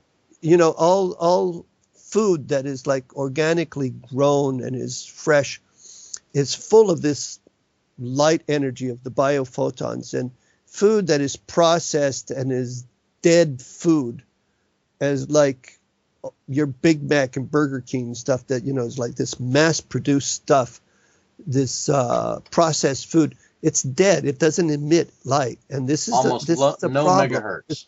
It's worthless. It's like energy wise, it's absolutely garbage food. Right. Totally, literally. Yeah, Keith and I are somewhat aware of that in the nature of the electrical activity in food. The further away you get from freshness, the less electrical activity you have in a food, and that seems to be directly correlated with the nutritional value. Yeah. Well, that is the nutritional value, is the light quotient that food has, you know, and it's also influenced by a lot of factors, you know, like it's people might think it's crazy, but, you know, like there's a big difference between an organic farmer who really takes care with his crop and gives it a lot of loving care than some mega company that has like thousands of acres that's being farmed at one time with these remote controlled machines that are like picking the crop and like freezing it on the spot and like, this kind of mechanized food production. This has a completely different quality. Yeah, absolutely. Like I think I said this last time, I have a friend who won't eat but at certain places because the people who cook the food even. But something else I was going to say regarding what you were talking about photons earlier, they did this experiment where they could measure photons, and they took a person and put him in a dark room. You can measure them.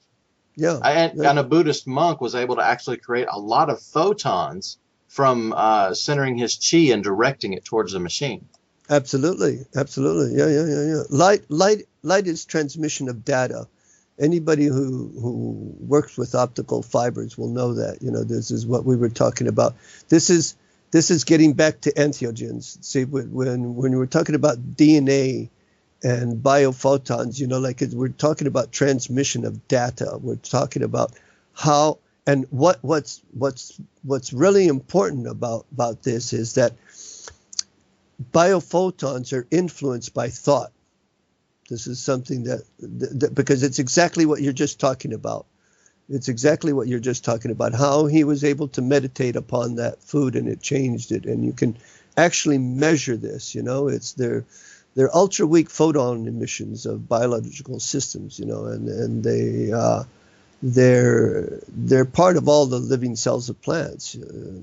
And you can't see them with the naked eye, but they can be measured by the right equipment, and they're influenced by our consciousness. And this is what's important with the entheogens that are like thought amplifiers. They have a very entheogens are like any other food. It's different than eating a strawberry, that is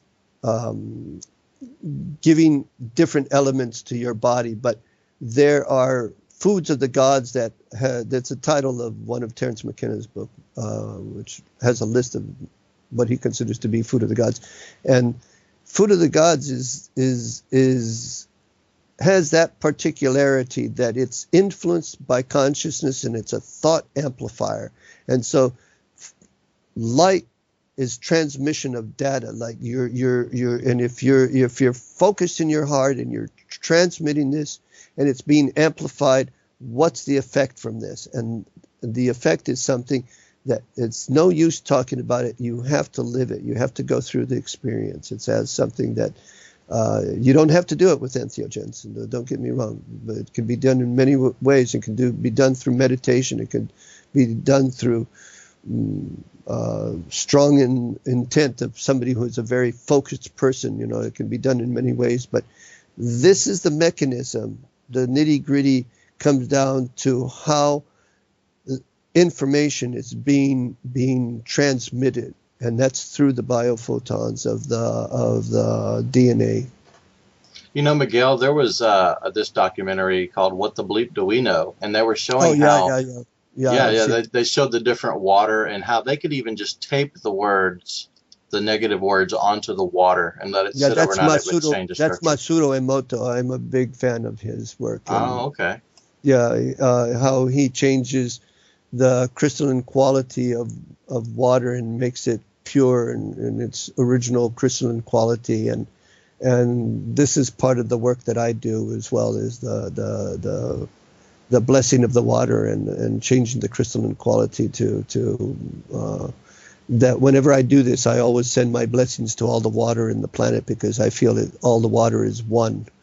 It's there's no separation. That Rumi quote, that you are not a drop in the ocean, you are the entire ocean in a drop. And there's no separation between the two. So that whenever you bless water, you're not only blessing the water that you have in your hand, you're blessing all the water. Well, I even thank the water. I teach my son to thank the water. Actually, thank the water for cleaning you. Just as a positive reinforcement thing. Yeah, absolutely. Yeah, I'm trying to figure out how to. We're talking about so many different things. I'm trying to figure out how to corral the discussion. We really got spread all over the cosmos, didn't we? But it's also interesting. I guess we did. That's what we're talking about. So, we don't have to go through any lineal process of, like 1, 2, 3 here. It all relates. Yeah, all the points get connected, and I think it's nice to just go blah blah and like see where it takes you and flow without going through any particular channel or highway. Like just see where the road takes you, and I think that's what we've been doing, and I like that. I think it's nice just to go here, Yeah, there, there's everywhere. value in that. Yeah, but I'm curious, Miguel, how did you get exposed to both Zachariah Sitchin and Urantia? Because those are relatively different philosophies. Oh well, I'm not into philosophies. Yeah, philosophy is a bad word, I guess. I think philosophies is what has ruined mankind. It's I studied all these philosophers and it's just mental blah blah blah, and like God, with your mind you can go around in so many circles. The logic is something you can like do whatever the hell you want with, and it's something that it's mental entertainment, but like one has to be very careful with mental masturbation, because like it's just round and round and round, and here we go, and there's so many different opinions and everything. I'm more into like the experience, into a different quality, and I'm more and more into the experiential realm of the ineffable and of knowingness, of like not to be so much in my head, which is difficult for me because I'm a pretty heady guy. Like it's the problem of reading so much, but reading a lot of these subjects also helps very much into the type of experiences that I'm more and more specialized into. At the same time, you need to have some kind of background, but you have to be careful about what you believe in and catch yourself all the time. You have to be very discerning in life. You have to, the problem Absolutely. with conventional science is that they learn something that was taught to them by their previous professor, and they all start believing it. And science now, I was basically a science major, and I see what I was taught in school is absolute garbage to the science that I know today. The kind of scientists that that I'm familiar with now are like I never studied them when I was in school. A book that I can't recommend strong enough to anybody because it's fairly readable. It's not too technical. Is Paul Laviolette is one of my favorite scientists, and Genesis of the Cosmos is like absolutely essential reading to understand what's going on now, and which is part of the ascension process. And he wrote two other books that are also very good: Earth Under Fire, and one that's a little bit more technical. It's readable by layperson, but without getting too caught into the technical aspects of it. And that's the decoding of the message of the pulsars, which is absolutely fascinating work. Paul Laviolette is like really, really on top of it all. I think he's really got his finger on like what's happening. So what's the heart of his work? What's his message?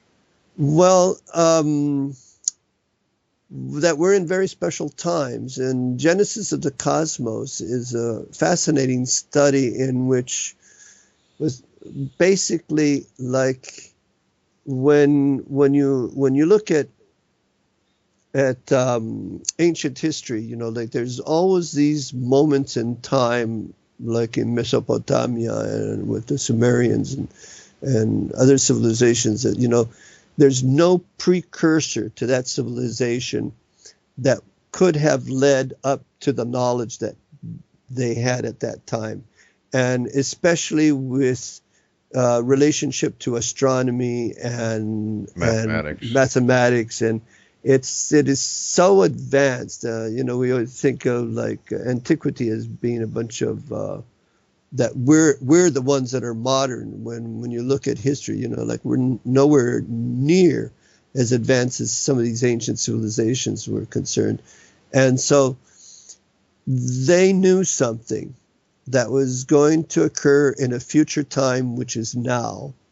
And they had to come up with some kind of system to have this knowledge stand the test of time. And Paul Laviolette ended up associating the creation myths of the world, whether we're talking about the Eskimos or in the Amazon or whatever. I don't care what part of the planet you're talking about.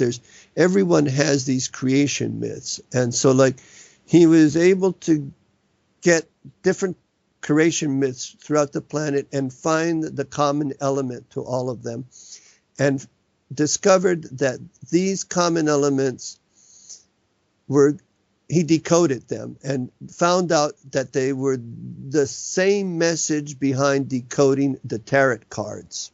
The tarot cards are quite old, and so like there's different interpretations and there's different types of tarot cards, but he was able to find a correlation between creation myths of the world, tarot cards, and astrology, and it all comes down to basically the same thing, that we had a world catastrophe that like nearly wiped out all life on this planet. Happened some time ago, and there's the Bush administration. That almost did it. Sorry, I couldn't pass it up. I know that tried. The only thing is that it was harder to be any dumber than that guy. That was a pretty good. Yeah. I was very impressed about him holding that book upside down when the 9/11 attack at the. Oh yeah, that was great. Yeah, nuclear. Yeah, this is Mr. President. It's upside down, and this is a guy famous for only wanting books that had pictures on it. And it makes you wonder, what was he thinking? Because he wasn't obviously looking at the book whatsoever. Oh well, I don't want to go down that rabbit hole. I hear you. I think that was. I mean, it's obvious. There's. I sent you guys some links to my blog about Judy Wood and Barbara Honecker. About especially Judy Wood's talk about the towers, and which has to do with the Hutchinson effect, by the way. Like anybody who believes these planes caused this controlled demolition of the two towers. Really believes Bugs Bunny is real is all I can say. It's just yeah, I mean, you're right. It's very, very obvious. The even more thing, though, that really put the nail in the coffin for me is when I started researching the Pentagon and that whole situation. That really shows you what. Did you hear Barbara Honecker's speech on the Pentagon? I believe I did. Yes. Yeah. I mean, it's so specific, and the details are so obvious. There's this organization, 9/11 Truth Movement, that is scientists, demolition experts. I mean, it's like, facts are facts. It's not even a question after they break it down. Unquestionable. It's unquestionable, and especially the W7 that had that wasn't even hit by the planes. And You're right. fell down on its footprint. I mean, any demolition expert, and all the footage of each building, the windows being blown out, step by step, pop, pop, pop, pop, pop, pop, pop, pop. But what's impressive about Judy Wood's work, which is that it's something that is so unreal. It's so unreal. People, it's so unreal. They don't really look at it, and they can't believe that it's happening. And that is that after the whole scenario, all they had was this enormous amount of dust, but where was the debris? Right. And she has that slow motion footage of debris from the tower actually turning into dust on the way down. Here's something I wanted to ask you about, Miguel. I don't mean to cut you off. I mean, you're right. I mean, it was so overwhelmingly obvious. Here's what a friend of mine and I were talking about last night, though. there were a lot of these things that have happened in the world, that specifically the trade centers and stuff, that was in video games and stuff, those exact scenarios up to 2 years in advance. Now, was that created by all these people focusing on this happening in the video game, or was that put there to, in your opinion, I mean, have you seen this, and what do you think that's about? Yeah. What I think was creative, what I think was creative was finding this car parked in the airport parking lot with a Quran and one of these games for flying airplanes, and to find this guy's in the debris, finding this guy's passport. I mean, I found that to be really creative. I mean, hello, is anybody out there type of scenario. So what do you think the purpose of all that misinformation is? What were they really, was it really about just galvanizing society to gang up and get permission to invade Afghanistan and Iraq? Yeah. I mean, first of all, they said it was Saudis, and I don't want to get too much into this, but the first thing is that they said it was Saudis, and the only planes flying around when they shut down the airspace were these private airplanes with some royals of the Saudi families were the only ones in the air. And that's right. And did they attack Saudi Arabia? Nope. They attacked Iraq. And what the hell did Iraq have to do with this?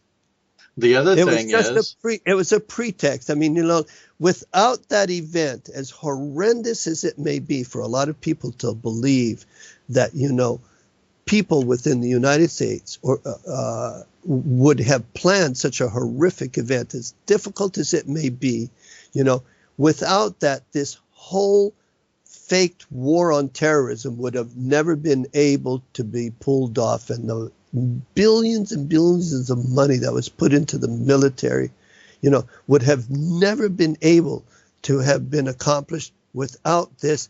And this whole Al-Qaeda business, which is a fake organization, it never existed until they came up with it.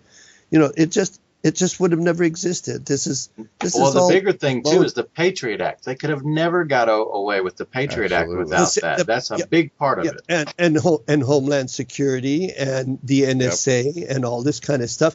This wouldn't have been possible. And with the amount of people without work in the United States, the amount of people on food stamps, the amount of people living in tunnels in the United States, the tent cities that are that are appearing, the street peoples that are disappearing from the street, and the billions and billions and trillions of dollars being pumped into the military. I mean, I think somebody should start asking questions. Is what I think. Somebody was quoted as saying we need another event like Pearl Harbor. Another Pearl Harbor. No. There's a book on that. That's exactly, without the thing with Pearl Harbor is, this is another one, because they knew that, the Japanese were provoked this kind of thing, but they knew this was going to happen. It was the same and the exact fleet situation. Was there, and the fleet was there because they knew that they didn't know how they were going to pull it off, but there were people in the know. But you're right. They needed that in order to pull off what they did, and the Boston bombing. I think this is there's so much footage on that being another black operation. I haven't researched that one a lot. I don't really know what the motivation behind that one.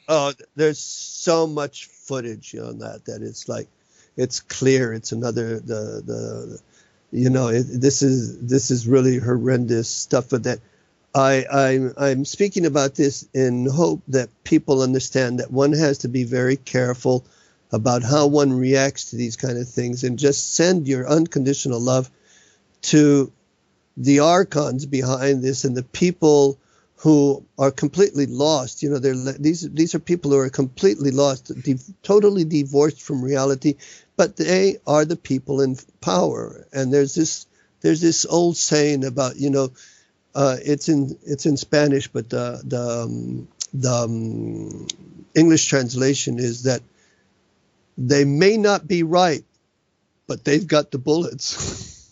Kind of puts you in a situation now, doesn't it? Yeah, and so like that's the bottom line on that, and then we're going to cut that off because I don't want to go down that anymore because it's something that I don't want. I don't want problem. people to have bad thoughts about these. I think it's important to know about it. You have to understand that what's important is to know how to react to these kind of situations and not to fall into the forces of darkness. And we were talking about that before. You have to learn spiritual aikido. You have to learn how to. There you go. You have to learn how to get this, and like any confrontation requires two parties, and if you are not one of them, there is no confrontation. Well, there was a quote by Buddha that I love. This man comes to him, and he's yelling at Buddha, saying, you're the biggest charlatan. How can you do this? I don't understand. And Buddha's very quiet and polite, and he says, "Sir, may I ask you a question? If you bring me a gift and try to give it to me, and I refuse it, does the gift not still belong to you?" And he said, "Well, yeah." He says, "Well, then if I choose not to accept your abuse and your criticism, does it not still belong to you?" Yeah. You don't have to take it. Yeah.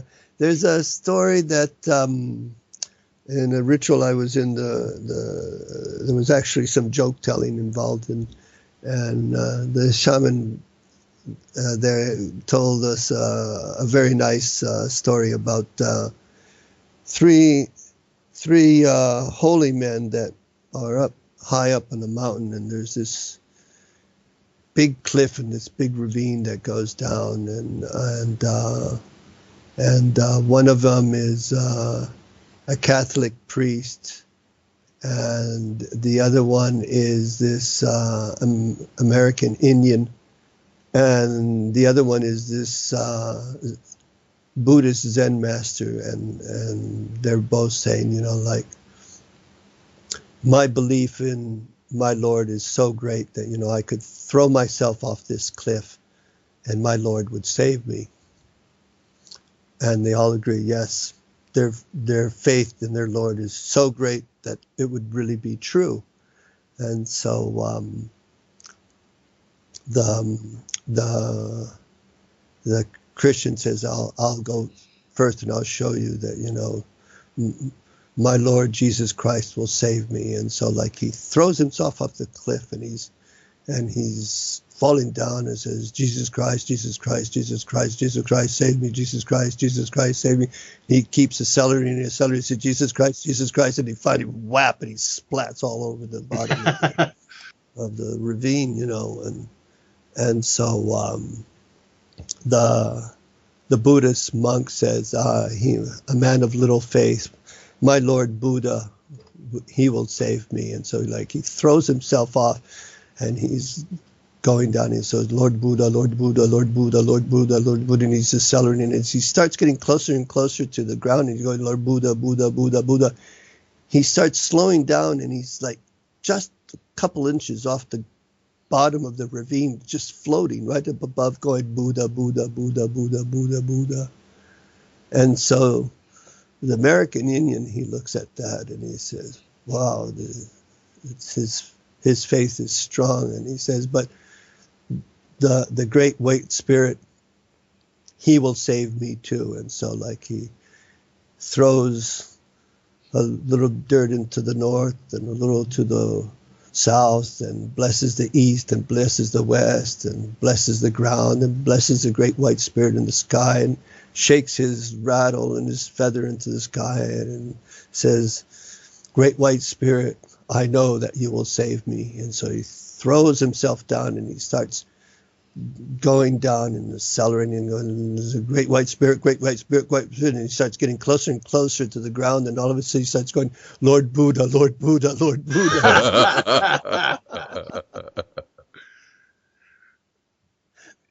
That's hilarious. As you were talking, I'm trying to reconcile this, and I hear where you're coming from. Lots of luck. Yeah, Right. Yeah. Not that story in particular, but the sending love and acceptance and peace, and I completely identify with that. But Number one. Yeah, but at the same time, I'm Texan, and my philosophy would have to nobody's perfect. Okay. So I would have to adjust that philosophy a little bit for me to be comfortable and say, Why? Send love, send light, but I'm keeping my 45.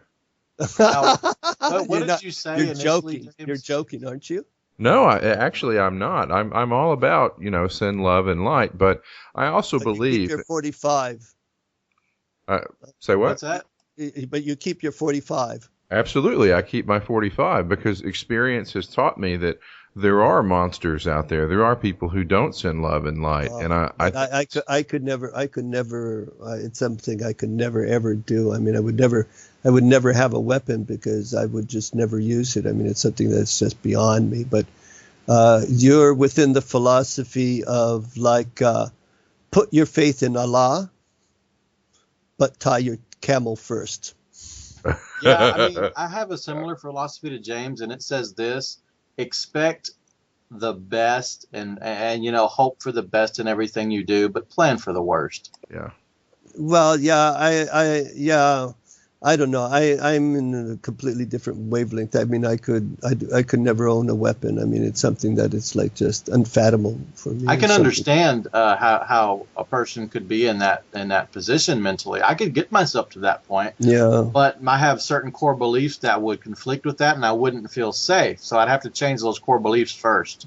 No, I know. I understand your position, but I mean, there's people who are really crazies, let's call things by their names, and there's You're people right. There's people who are out there, but I think that if you maintain the very strong axis in this alignment and use those principles of spiritual aikido, for these kind of situations, that even in a life-threatening situation like that, I think I would be able to focus in such a way that I may not avoid the bullet from hitting me, but I think I'd rather have the bullet hit me than have to kill somebody in order to defend my life from it. Because it's an interesting point of view. I mean, I just couldn't do it. I just couldn't do it. It's something that's beyond me. I mean, it's like. I hope I never have to find out. No, I have thought about that situation sometime, and I mean, it's something that if anybody ever threatened my family in any way, I mean, I would do everything possible to protect them, but I would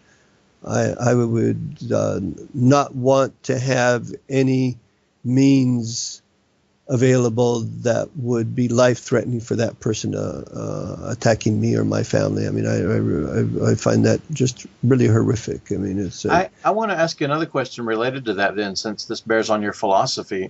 Do you own weapons of any kind for hunting or anything, or do you don't have to do that where you're at, right? No. When I was a kid, I used to go hunting, but I mean, when I flash back on that, I just think, God, what a god-awful thing I did, I couldn't, if it came down to life or death, me eating or not, maybe I could then, but I'm not a fan of shooting anything. When I was a kid, I had a BB gun, and I accidentally shot a bird once, and I mourned over that. I was so sad that I killed a living creature. Now, I understand that when I eat meat, somebody killed that creature. And could I go out and kill a deer if my family was starving? Probably I could, yeah. But yeah. Well, that you're talking about a different story there. I mean, but that's something that I am. It's for survival, and you're in an area where you don't have vegetables or crop that you can live off, and as far as survival is concerned, I mean, I think to kill for that reason, this is another story. I mean, to go fishing and eat your fish is one thing, and well, even the Native Americans, they saw it differently. They even thanked the fish, and they had rituals about that where they acknowledged that. Yeah. Like in Avatar. Remember in Avatar the yes. How you don't just kill, but you ask for forgiveness and bless it, and this kind of respect for life. I mean, it's a very Buddhist type And if I philosophy, ever, which I appreciate yeah, very much. and if I ever did have to kill for food, I would do something similar. So, Miguel, do you have kids? Yeah, I have one daughter, How old is she? 31 now. Okay. Do you remember when she was 10, 11, 12? Yeah. My memory still goes back that far. Okay. So I'm going to ask you a question, and we can cut this out, but I'm curious as to how your philosophy applies to this. If in that space when she were 10 or 11, 12, something along those lines, and someone came breaking down your door, and the choice was between ending that person's life or letting that person rape your daughter, how would your choice play out in that scenario? Because I would attack the person and do my utmost to render him unconscious. But as far as killing him is concerned, this is another story. I would What if you popped him in the kneecap? with a gun. Yes. I can't do that. I can't. Okay. I can't shoot anybody. I mean, I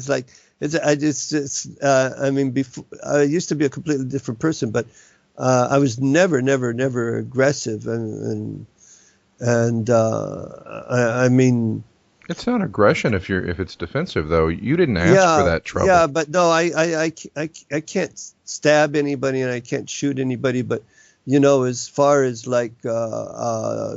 stopping somebody from doing a violent act, I mean, I would do everything possible. I'd jump on top of him and try and strangle him to not kill him, but to render him unconscious. I see what you mean. Yeah, I mean, you would put your own do whatever life is necessary, or hit him on the head with something. But as far as getting my machete out and cutting his head off and popping him in the kneecap or shooting him in the head and this kind of stuff, I mean, I find that stuff wow. It's wow. Are there a lot of armed people in Spain? It's very heavy stuff.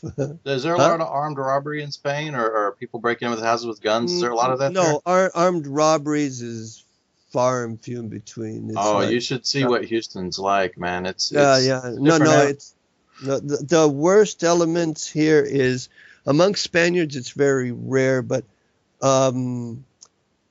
have a lot of Albanian and Romanian immigrants that these people had military training, and they tend to be a little bit more aggressive, but it's rare. It's really rare. Anybody gets shot and it's front page news. It's not it's not next to the funnies or something like that, or in the sports section. It's a major thing. It makes headline news. It's on the main news channel. I think we have so much shooting here that more of it gets not reported than does get reported. Yeah. Don't you think that if there were less guns, there would be less shooting? Negative. Less shootings, yeah, but they would. It depends, man. If there were less guns in general, yes, but you're not going to destroy. You'd have to literally destroy all the guns and keep people from means of making more guns, because then you just have the criminals would have guns if you made them all illegal. Yeah, no. Well, it's part of the shift in consciousness that's going to occur, but I'm a realist. I mean, I try to be anyway, but I'm very well aware that there's people who have levels of consciousness that is so this whole business of spirituality is so totally alien to these people that it's a mentality that it's impossible to communicate with them on a verbal level. There's no logic or reasoning possible with these kind of people, because they're on a completely different wavelength. They're on another planet as far as I'm concerned. So it's very difficult, but you can still give them your unconditional love, and you can still project you can still project a certain energy to them. That you have to be very careful with events and what people do, so that your ego isn't affected, and that's true. That's true. And don't fall in for it. You need two people for the confrontation, so don't be one of them, is all I can say. So if you have that attitude, through the laws of harmonic resonance and magnetic attraction, it's possible these things won't even come into your field of energy. Like you will just sort of repel this kind of event from even happening.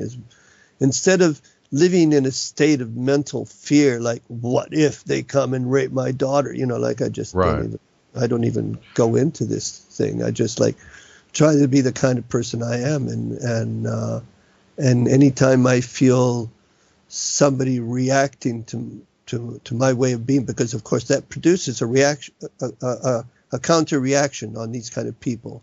That somebody like me with these kind of people, like they look at me as I'm weird. Right. Right. Or from the predatory perspective, they look at you. Yeah, as yeah, weak. and so like but I'm no innocent babe in the woods. Like I don't. Right. I don't let myself be easily bamboozled. I mean, somebody rarely. I mean, somebody might get something over on me, but they'll never get a second chance because like they might catch me off guard once, but they'll never catch me off guard twice. Sure, and it's important to note too that the scenario I projected is a bit flawed in that I suggested that the only possible resolution was to kill the opponent, and that I think not you the have case. to project a different kind of energy rather than one of fear and one of revenge and one of in this reminds me of something which getting back to entheogens and everything like this, is like there's a tendency in medicine that in healing is like, what do they want to do? They want to eliminate the virus. They want to kill the bacteria. They want You can't do that. You want Yeah. to burn gotta the promote cancer. health. You want to destroy the cells. You want to this mentality as far as healing is concerned is completely flawed.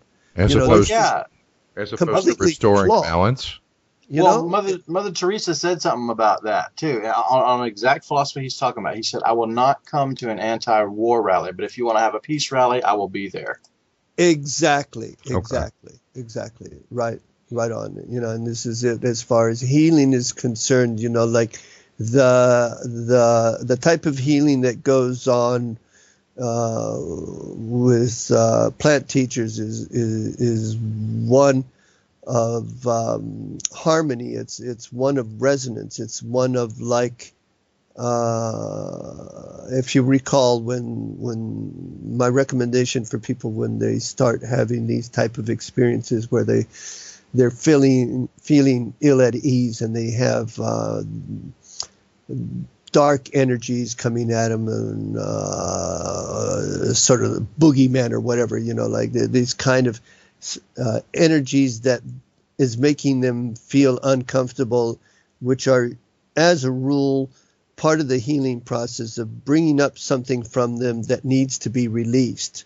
And so, like, the way of dealing with that isn't through any confrontation. You don't confront that by trying to eliminate it, by killing it or destroying it. No. On the contrary, you do the complete opposite and therefore produce no confrontation. You accept it? Through a little mantra, you accept that this is being brought to your consciousness, and a little mantra of projecting, but with sincerity and with feeling, light and love, luz y amor.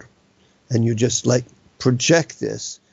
And many times people, I have done this myself, and I have had people report it to me that, like that happened to them and they did that little mantra and poof, it just disappeared. It went away.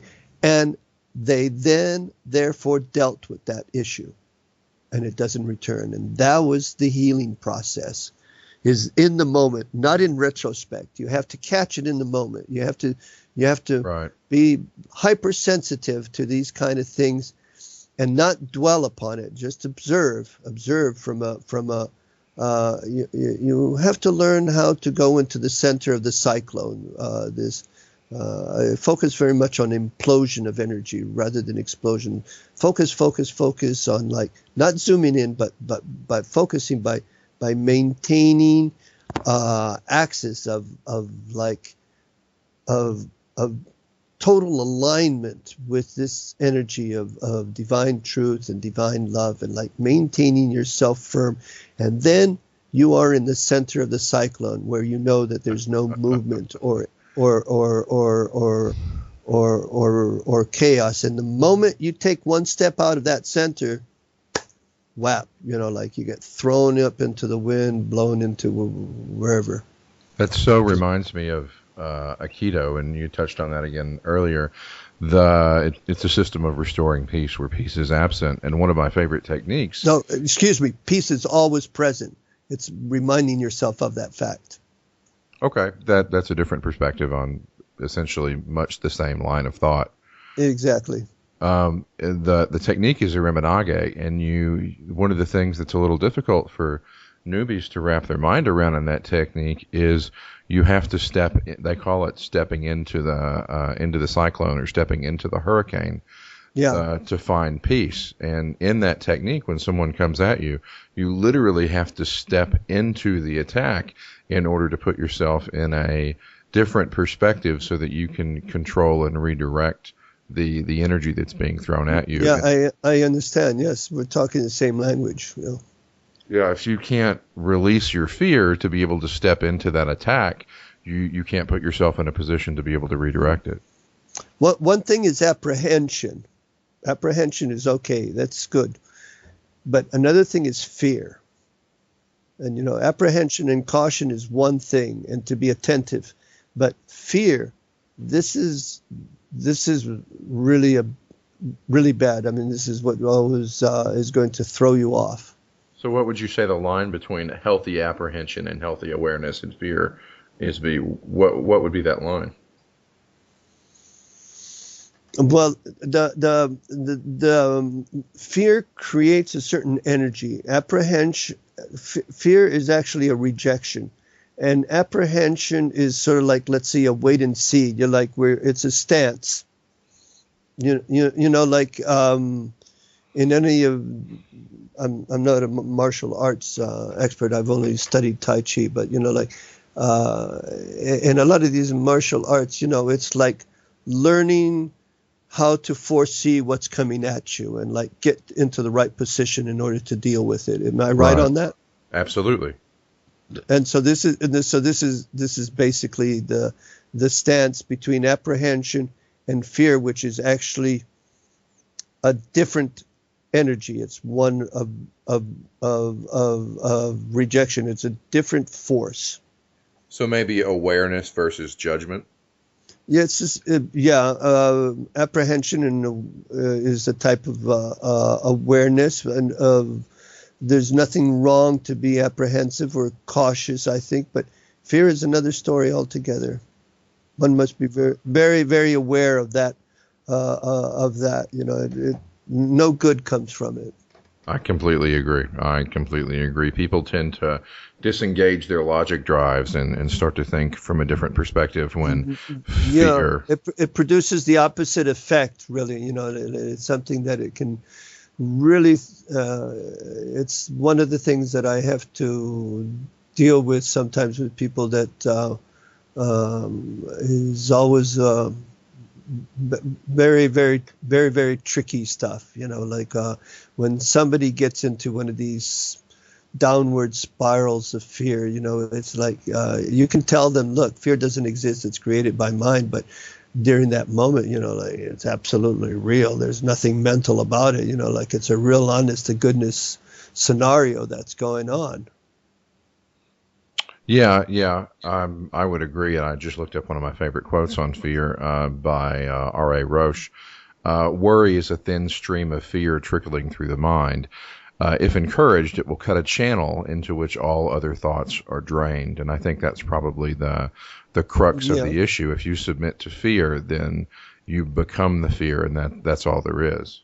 Well, last time I mentioned my quote from Sage Yoda, Star Wars. Right. Fear is the path to the dark side. Fear leads to anger. Anger leads to hate. Hate leads to suffering. And that's absolutely true.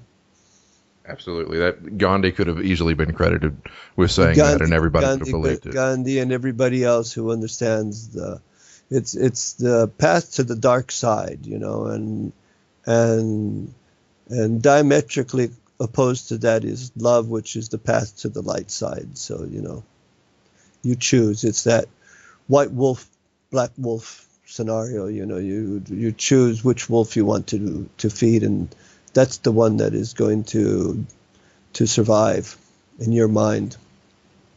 Right. Yeah, I love that story, and love the fact that became what wasn't that in the movie 300? Isn't that one of the ways that was exposed to the masses, or am I thinking of another movie? It doesn't sound to me like the kind of thing that would have been in the 300. I saw that they got every muscle guy from every gymnasium available there. It was a real study on steroids. So have you seen the trailer for Transcendence by chance? No, I haven't. No. It's very interesting. Maybe we should have a discussion after that comes out. But the central thought is what's known in technology circles as the singularity, where yes, I love that. Yeah, a human consciousness is transferred into a machine. And that I don't like. Absolutely, yeah. It's transferred into a machine, and then in line with South Park's Trapper Keeper episode, the machine and the consciousness takes over and becomes a Skynet sort of thing, and that's known as. Hollywood's come out with so many of these films, that you'd think they'd come up with new script writers with something else. I mean, this is old news. There's so many films with this scenario. But they never did it with Johnny Depp and Morgan Freeman. No, okay, I'll get. It's like The Matrix is an age-old story, right? Just completely retold. Yeah. No, I love science fiction films. I really loved Avatar. I saw that quite a few times, and in 3D Absolutely. And everything. I thought that was a very interesting concept, and there's a lot of things going on in the spiritual circles that are like being picked up by writers in Hollywood, and this is definitely one of them. Like how we can take how consciousness like can change cars. Like we can move from one body to another, and it's still you. It's still you. You're just in a different form, and in that form that you take on, you can have the experience that's possible only available through that form. Well, they talk about that some in Urantia, too, which is one of the things that put Urantia on my radar years ago, about personality constructs and the fact that personality and ego and what we think of as an intellectual is actually built in layers of a personality construct. Well, the Rancha books goes into some incredible details, of which one of them is the thought adjuster. The thought adjuster Yep. is not a being, but it's a thought form that resides in all people. And so, like, this is something that I think is really great, is to always be requesting that your thought adjuster be your guide and give acknowledgement to your thought adjuster, because your thought adjuster is the one who's always trying to help out and reach you. And like we were talking at the beginning, like the free will is sacrosanct in the cosmos, and so like the thought adjuster can't take over, but you need to request. You need to give permission to the thought adjuster in order for him to really impinge upon your consciousness, and it's union which a thought adjuster that creates a dramatic change in your spiritual progress. We're all here as students. We're all learning at different levels, and there's some people that they have to repeat the same course over and over again, and they just never get in. There's some people that go on, and there's some people who go on to college, and there's some go and further, and you know, and end up actually being professors, and everyone is in its place, and there's nobody better or worse than anybody. We're all at different levels of apprenticeship, and it's good to keep that in mind. You know, I feel it's humbling that we have to be sensitive to a lot of little details, and take care not to become too arrogant in our way of being. So for those who don't know, Urantia is, you can actually just Google Urantia, and the book is available online. It's sort of a retelling of the classic Christian mythology in a... Not really, huh? Well, how would you describe it then?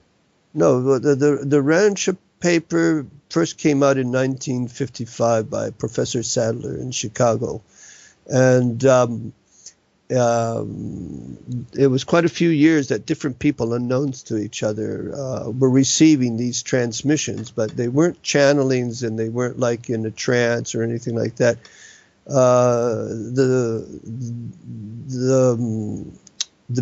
The papers are written by.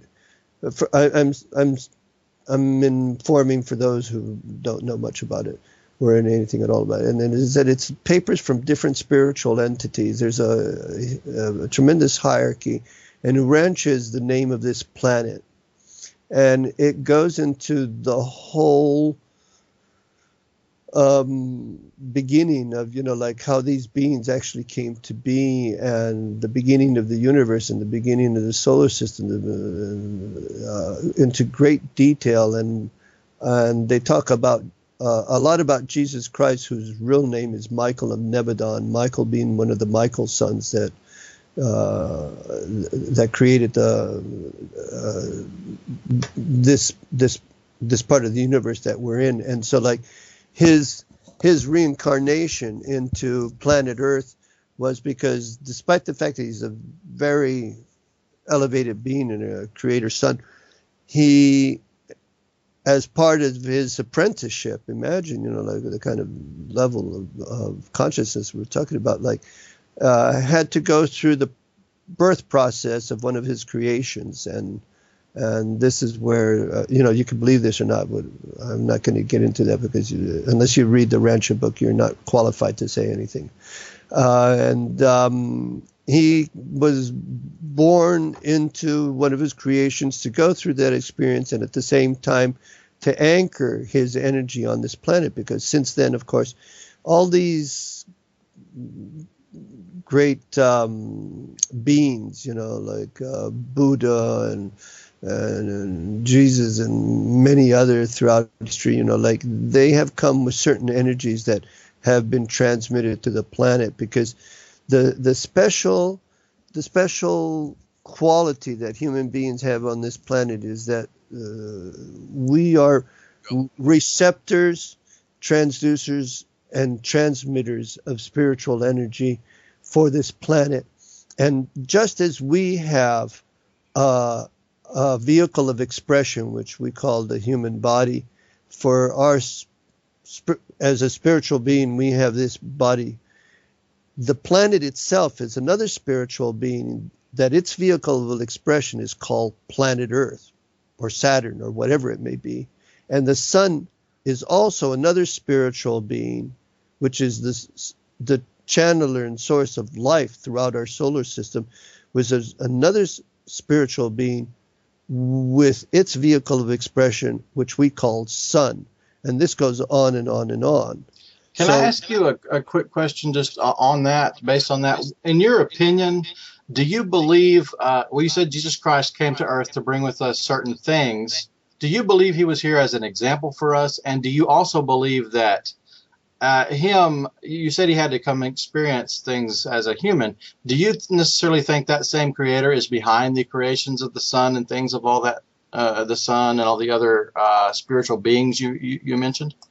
Yeah, well, if you believe if you believe the teachings of the Rancha book of Jesus Christ being Michael of Nebadon.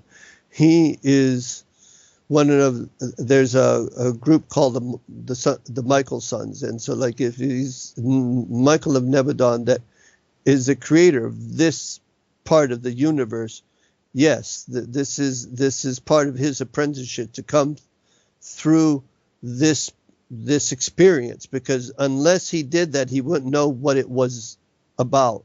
And so he had to go through that whole thing. But in this process, he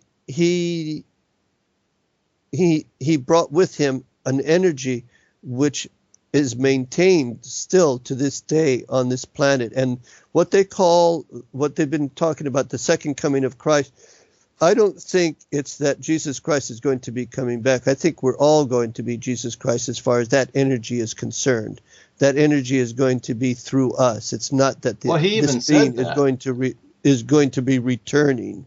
Right. He even said that. He said, "I leave with you the Holy Spirit as your comforter." He even says to the disciples as he's leaving to ascend into heaven, "Greater things will you do than I've done, and more." In other words, telling him, well, the stuff I've done, you can do this and more than that, and more. I think we're going to be going through this. We're in a process of leaving the carbon-based life forms and moving into light beings, into light bodies, and these light bodies, just like the carbon-based life forms that we have, will be imbued with consciousness and will be able to travel throughout the universe and create incredible things and like do all sorts of stuff that may be sound very far-fetched, but I think you have to have a little bit of perspective that we on Earth think about, wow, what were things like 40,000 years ago? And 40,000 years ago, there's cavemen making these paintings with shamans taking mushrooms and doing all this kind of stuff, and you go, we have no idea what the hell was going on, and you go back and you go 100,000 years ago, wow, like what was happening here? But this planet's been in existence like 1.8 billion years, I think, something like that, and wrap your mind around 1.8 billion years, and during all this time, you have civilizations throughout this universe that are not like hundreds or thousands of years more advanced than us. They're millions of years more advanced than us. And this planet has been populated by civilizations throughout these 1.8 billion years, like numerous times, which is why we have all this incredible information available, like what Paul Laviolette has been coming up with in these civilizations with information of the cosmos and of mathematics that, this didn't just appear because two neutrons collided in space and here we are. This is not because of some dumb accident. We live in a conscious universe. We live in a vibrant, conscious universe of which I have to remind people who didn't hear the first one the same thing. It's very humbling to take into consideration that 1/10 billionth of this electromagnetic spectrum that surrounds us, that is a sea of energy that surrounds us, is called the visible light. This is incredible. So what are we really looking at? We have to look. We have to sense our surroundings with just more than our eyes. Our entire body, our entire being, it's beyond senses. We have to learn how to be sensitive of the ineffable that surround us. And this is the validity, as far as I'm concerned, of the shamanic experience and the use of entheogens, is to get in contact with these realms of reality that, of course, people who are used to seeing 1/10 billionth of the electromagnetic energy and calling this visible light, when they see 1/20th, they go, "Oh my God, where am I? I'm in a foreign planet. I'm hallucinating." And for me, like hallucination is when I come back from these journeys and have to go to the bank and go shopping and this kind of stuff, and the people around me and everything, I'd say, wow, it's strange. But it's so real. We get caught up in the illusion of solidity, and this is something that is a real entrapment. It's like pure Maya. We're just nothing but standing waves in what I consider to probably be a singularity of a non-local space or non-space, whatever you want to call it. There's just a singularity, and we're just all nothing but a thought form, as crazy as that may sound and as amazing as it may be. And we're all fractal aspects of that one source, whatever it may be. It's unquestionable that it exists, that you understand it, you don't understand it, that you can't take a photograph of it. What's further away, the moon or Miami? Like, what are we talking about here? So you've said that a couple of times now. Could you elaborate on what you mean by the fractal aspect? Fractal aspect is that there is no separation. It's all like one energy. Okay, it's all one source. It's all one thought form. We are not separate from it. We're just a fractal aspect of it. We're an integral part. It's just replication of energy forms that is producing what we think to be different structures. We have a body that filters all the time, and we see, we smell, we touch all the same energy field. It's just that we're interpreting it in different ways, and we have these sensorial sensations, but it's one energy that is being perceived in different ways, and we have this tendency to isolate it, to separate it from the reality that surrounds us. And this is Maya. This is something that it's like it seems very real, but you and I are very, very connected, as we are with everything. The illusion of space between all of us is nothing more nor less than that, an illusion. It's Maya, pure Maya. Hey, I would like, if you don't mind, I'd like to interject something and ask you a specific question. What you're talking about here, us being part of one, and James, step in here and let me know what you think about this. It sounds like he's talking about, huh? I don't like it. No, sir, I don't like it. It sounds like he's talking about us all. You'll have to be a bit more explicit on that. I'll get back to that. Unless you're just joking. Yes, I have a understanding of the way the holographic universe was explained to me. Through a hologram, each part of the hologram actually contains a picture of the whole. And what you're saying is we're all part of that same whole. But the question, we are in a holographic universe. This is exactly it. It's exactly it. Yeah, you had Stephen Davis explains that fairly well, I think, with his. Oh yeah, absolutely. And so this is something that just for those who don't know about it, but like if you get a hologram, which is just a sheet of plastic, let's say that has had two light beams impinge upon it to create this image of an object, and you look at it and it's just garbage. You can't distinguish anything from it, and it's like when a laser beam then is projected onto it, that you get that illusion of a 3D image that projects from that piece of plastic. And that image, whatever it may be, if you get that plate and you cut it in half and you project a beam through it, you will see the same entire image of each of those two pieces. And you can be cutting it in half and half until you get just tiny little specks of it, but all the information of that image is contained in each tiny little piece of that hologram. It's not like cutting a photograph in half, that you have one half here and you have the other half on the other side. You have all the information is contained on each piece. Right. And that's kind of what you were saying. If you project that into space, this is basically, you know, a rather crude way of looking at like what we're talking about when we're talking about holographic universe. You know, like there's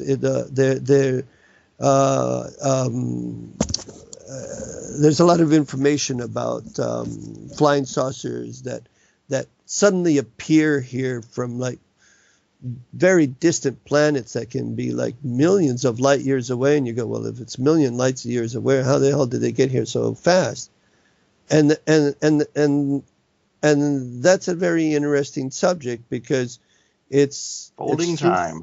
It's through folding time. It's wormholes, and like everything is connected. You just have to think about it, and right. And we dealt with that. There's on my blog, there's some really interesting stuff. I've seen lots of people connecting to it about this flying saucer, Otis T. Carr, you know, that came up with this flying saucer that just through thought, it just appeared somewhere else. I've seen that, yeah. Yeah, you know, there's really good info out there on YouTube and everything, and he talks about it, and this guy, you know, is very coherent. He's not just he's not a crazy.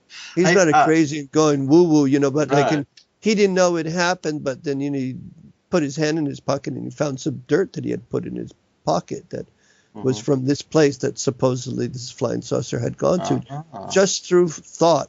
And these are some local earthlings. So I mean, you know, people are millions of light years away. There's a lot of talk about these huge flying saucers, you know, where like the crew is just somewhere in the middle, and they're just thinking about where they're going, and the flying saucer's going wherever they want, just through just through thought. No, they're through thought. You know, there's no motors, there's no gas station in the sky pumping gas into these things. You know, how's that for free energy? Yeah, there you go. There you go. Well, hey Miguel, I know. Excuse me, talking about that, Victor Schauberger had all his information taken by NASA concerning this, because he's an interesting guy from Austria that did a lot of interesting investigation with nature and water, and discovered certain principles of water that he came up with these flying saucer devices that all that is top secret. It's all been buried, but it was free energy. But he's another one of the guys, and you know, there's a lot of people who come up with information about this. It is free energy. I know, but it's going to be coming out. Yeah. I'm looking forward to reading more about that. I know we got to wrap up soon, but I wanted to ask you one last specific question about. We were talking about frequencies and energies earlier. Do you know anything about? Because I have this a company called Holosync, the Holosync solution by Centerpoint Media. Yeah. Binaural beats. Yes, and I have the alpha and the theta wave patterns. Is there any benefit that you've seen to actually using this technology? I haven't used it myself, but I am familiar with it. But I think there's very much to be said about being in resonance with certain frequencies, no question about it. And those, if you're going to get into that, you should get the good. I bought them from the company, the custom ones. You bought them from the company, then you know you should use earphones for that, so that you get. I have special headphones. Yeah, special headphones and everything. Yeah, I think it's very interesting. There's sound is what it's all about. I mean, I don't know if you've checked out my blog recently, but I have some interesting stuff on acoustic levitation that is both ancient and new, about how sound was used for lifting stones to build Tibetan monasteries, and probably was used for building the pyramids as well. And the coral castle, possibly. And the coral, the coral castle in Florida. Yeah. I have an idea. When I go to your blog, no one's going to see or hear from me in a few weeks. I have a dear friend of mine that I sent her the link to my blog, and she posted a comment on it, which I went ahead and posted on the blog, and she says, "When I retire, I'll have time to look at it."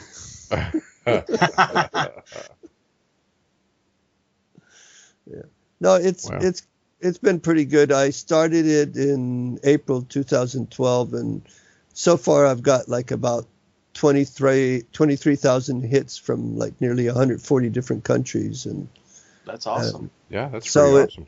It seems, I've got nearly 800 posts already on it. So it's like it's deep rabbit holes. It goes on and on and on and on. Right. So, my kind of blog. Yeah, you just have to look at the categories and choose the subject you like, and it's all cross-reference and everything. It's all very nice and neatly organized. Yeah, I love WordPress for doing that stuff. It makes WordPress. I like it. It's very good. I checked out the different blog sites, and I like the selection of the tools that they give you to get it together. It was very simple to get together. And yep. So I've got some stuff I need to take care of for the rest of the afternoon, so we need to wrap the discussion up. But Miguel, again, wow. I feel like this is not only the highlight of my weekend, but probably my week. I look forward to it, man. We could probably keep doing this, for as long as we wanted to, honestly. I think you got sort of the gist of it. I mean, you're talking to somebody that we could go on days with this stuff, but I like the way that it's been flowing. It's been going here and there, but it's all been sort of maintained within a certain axis, and we've been connecting a lot of dots, which I recommend people that listen to it is to just, be open-minded and don't throw out the baby with the bathwater, and keep it tight, see what you resonate with, and what you don't, leave it, it's okay. Because I know a lot of the subjects we've talked about, rub on raw nerves, it's the way it goes. Well, you can't produce growth and learning without stretching the mind and getting a little uncomfortable, so that just goes along with the territory. Yeah, it's that old saying that minds are like parachutes. They work best when they're open. Yeah, as opposed to when you're falling and saying Buddha over and over again. Yeah. And in closing, I'd like to offer my sincere thanks to Don Miguel for sharing his time with us again. I always walk away from our conversations with him feeling a bit better about life, and more importantly, I feel like I've learned something. And in my opinion, knowledge and perspective are two of the most precious gifts one friend can give another. If you or someone or someone they know should be somebody we talk to, please feel free to reach out. You can reach us at our email address, hcradio1@gmail.com, or just visit us on our website and you can contact us through there. It just recently launched, so yay us. The website address is higherconsciousnessradio.com, all spelled out just like it sounds. So thanks for joining us again, and we'll see you next time.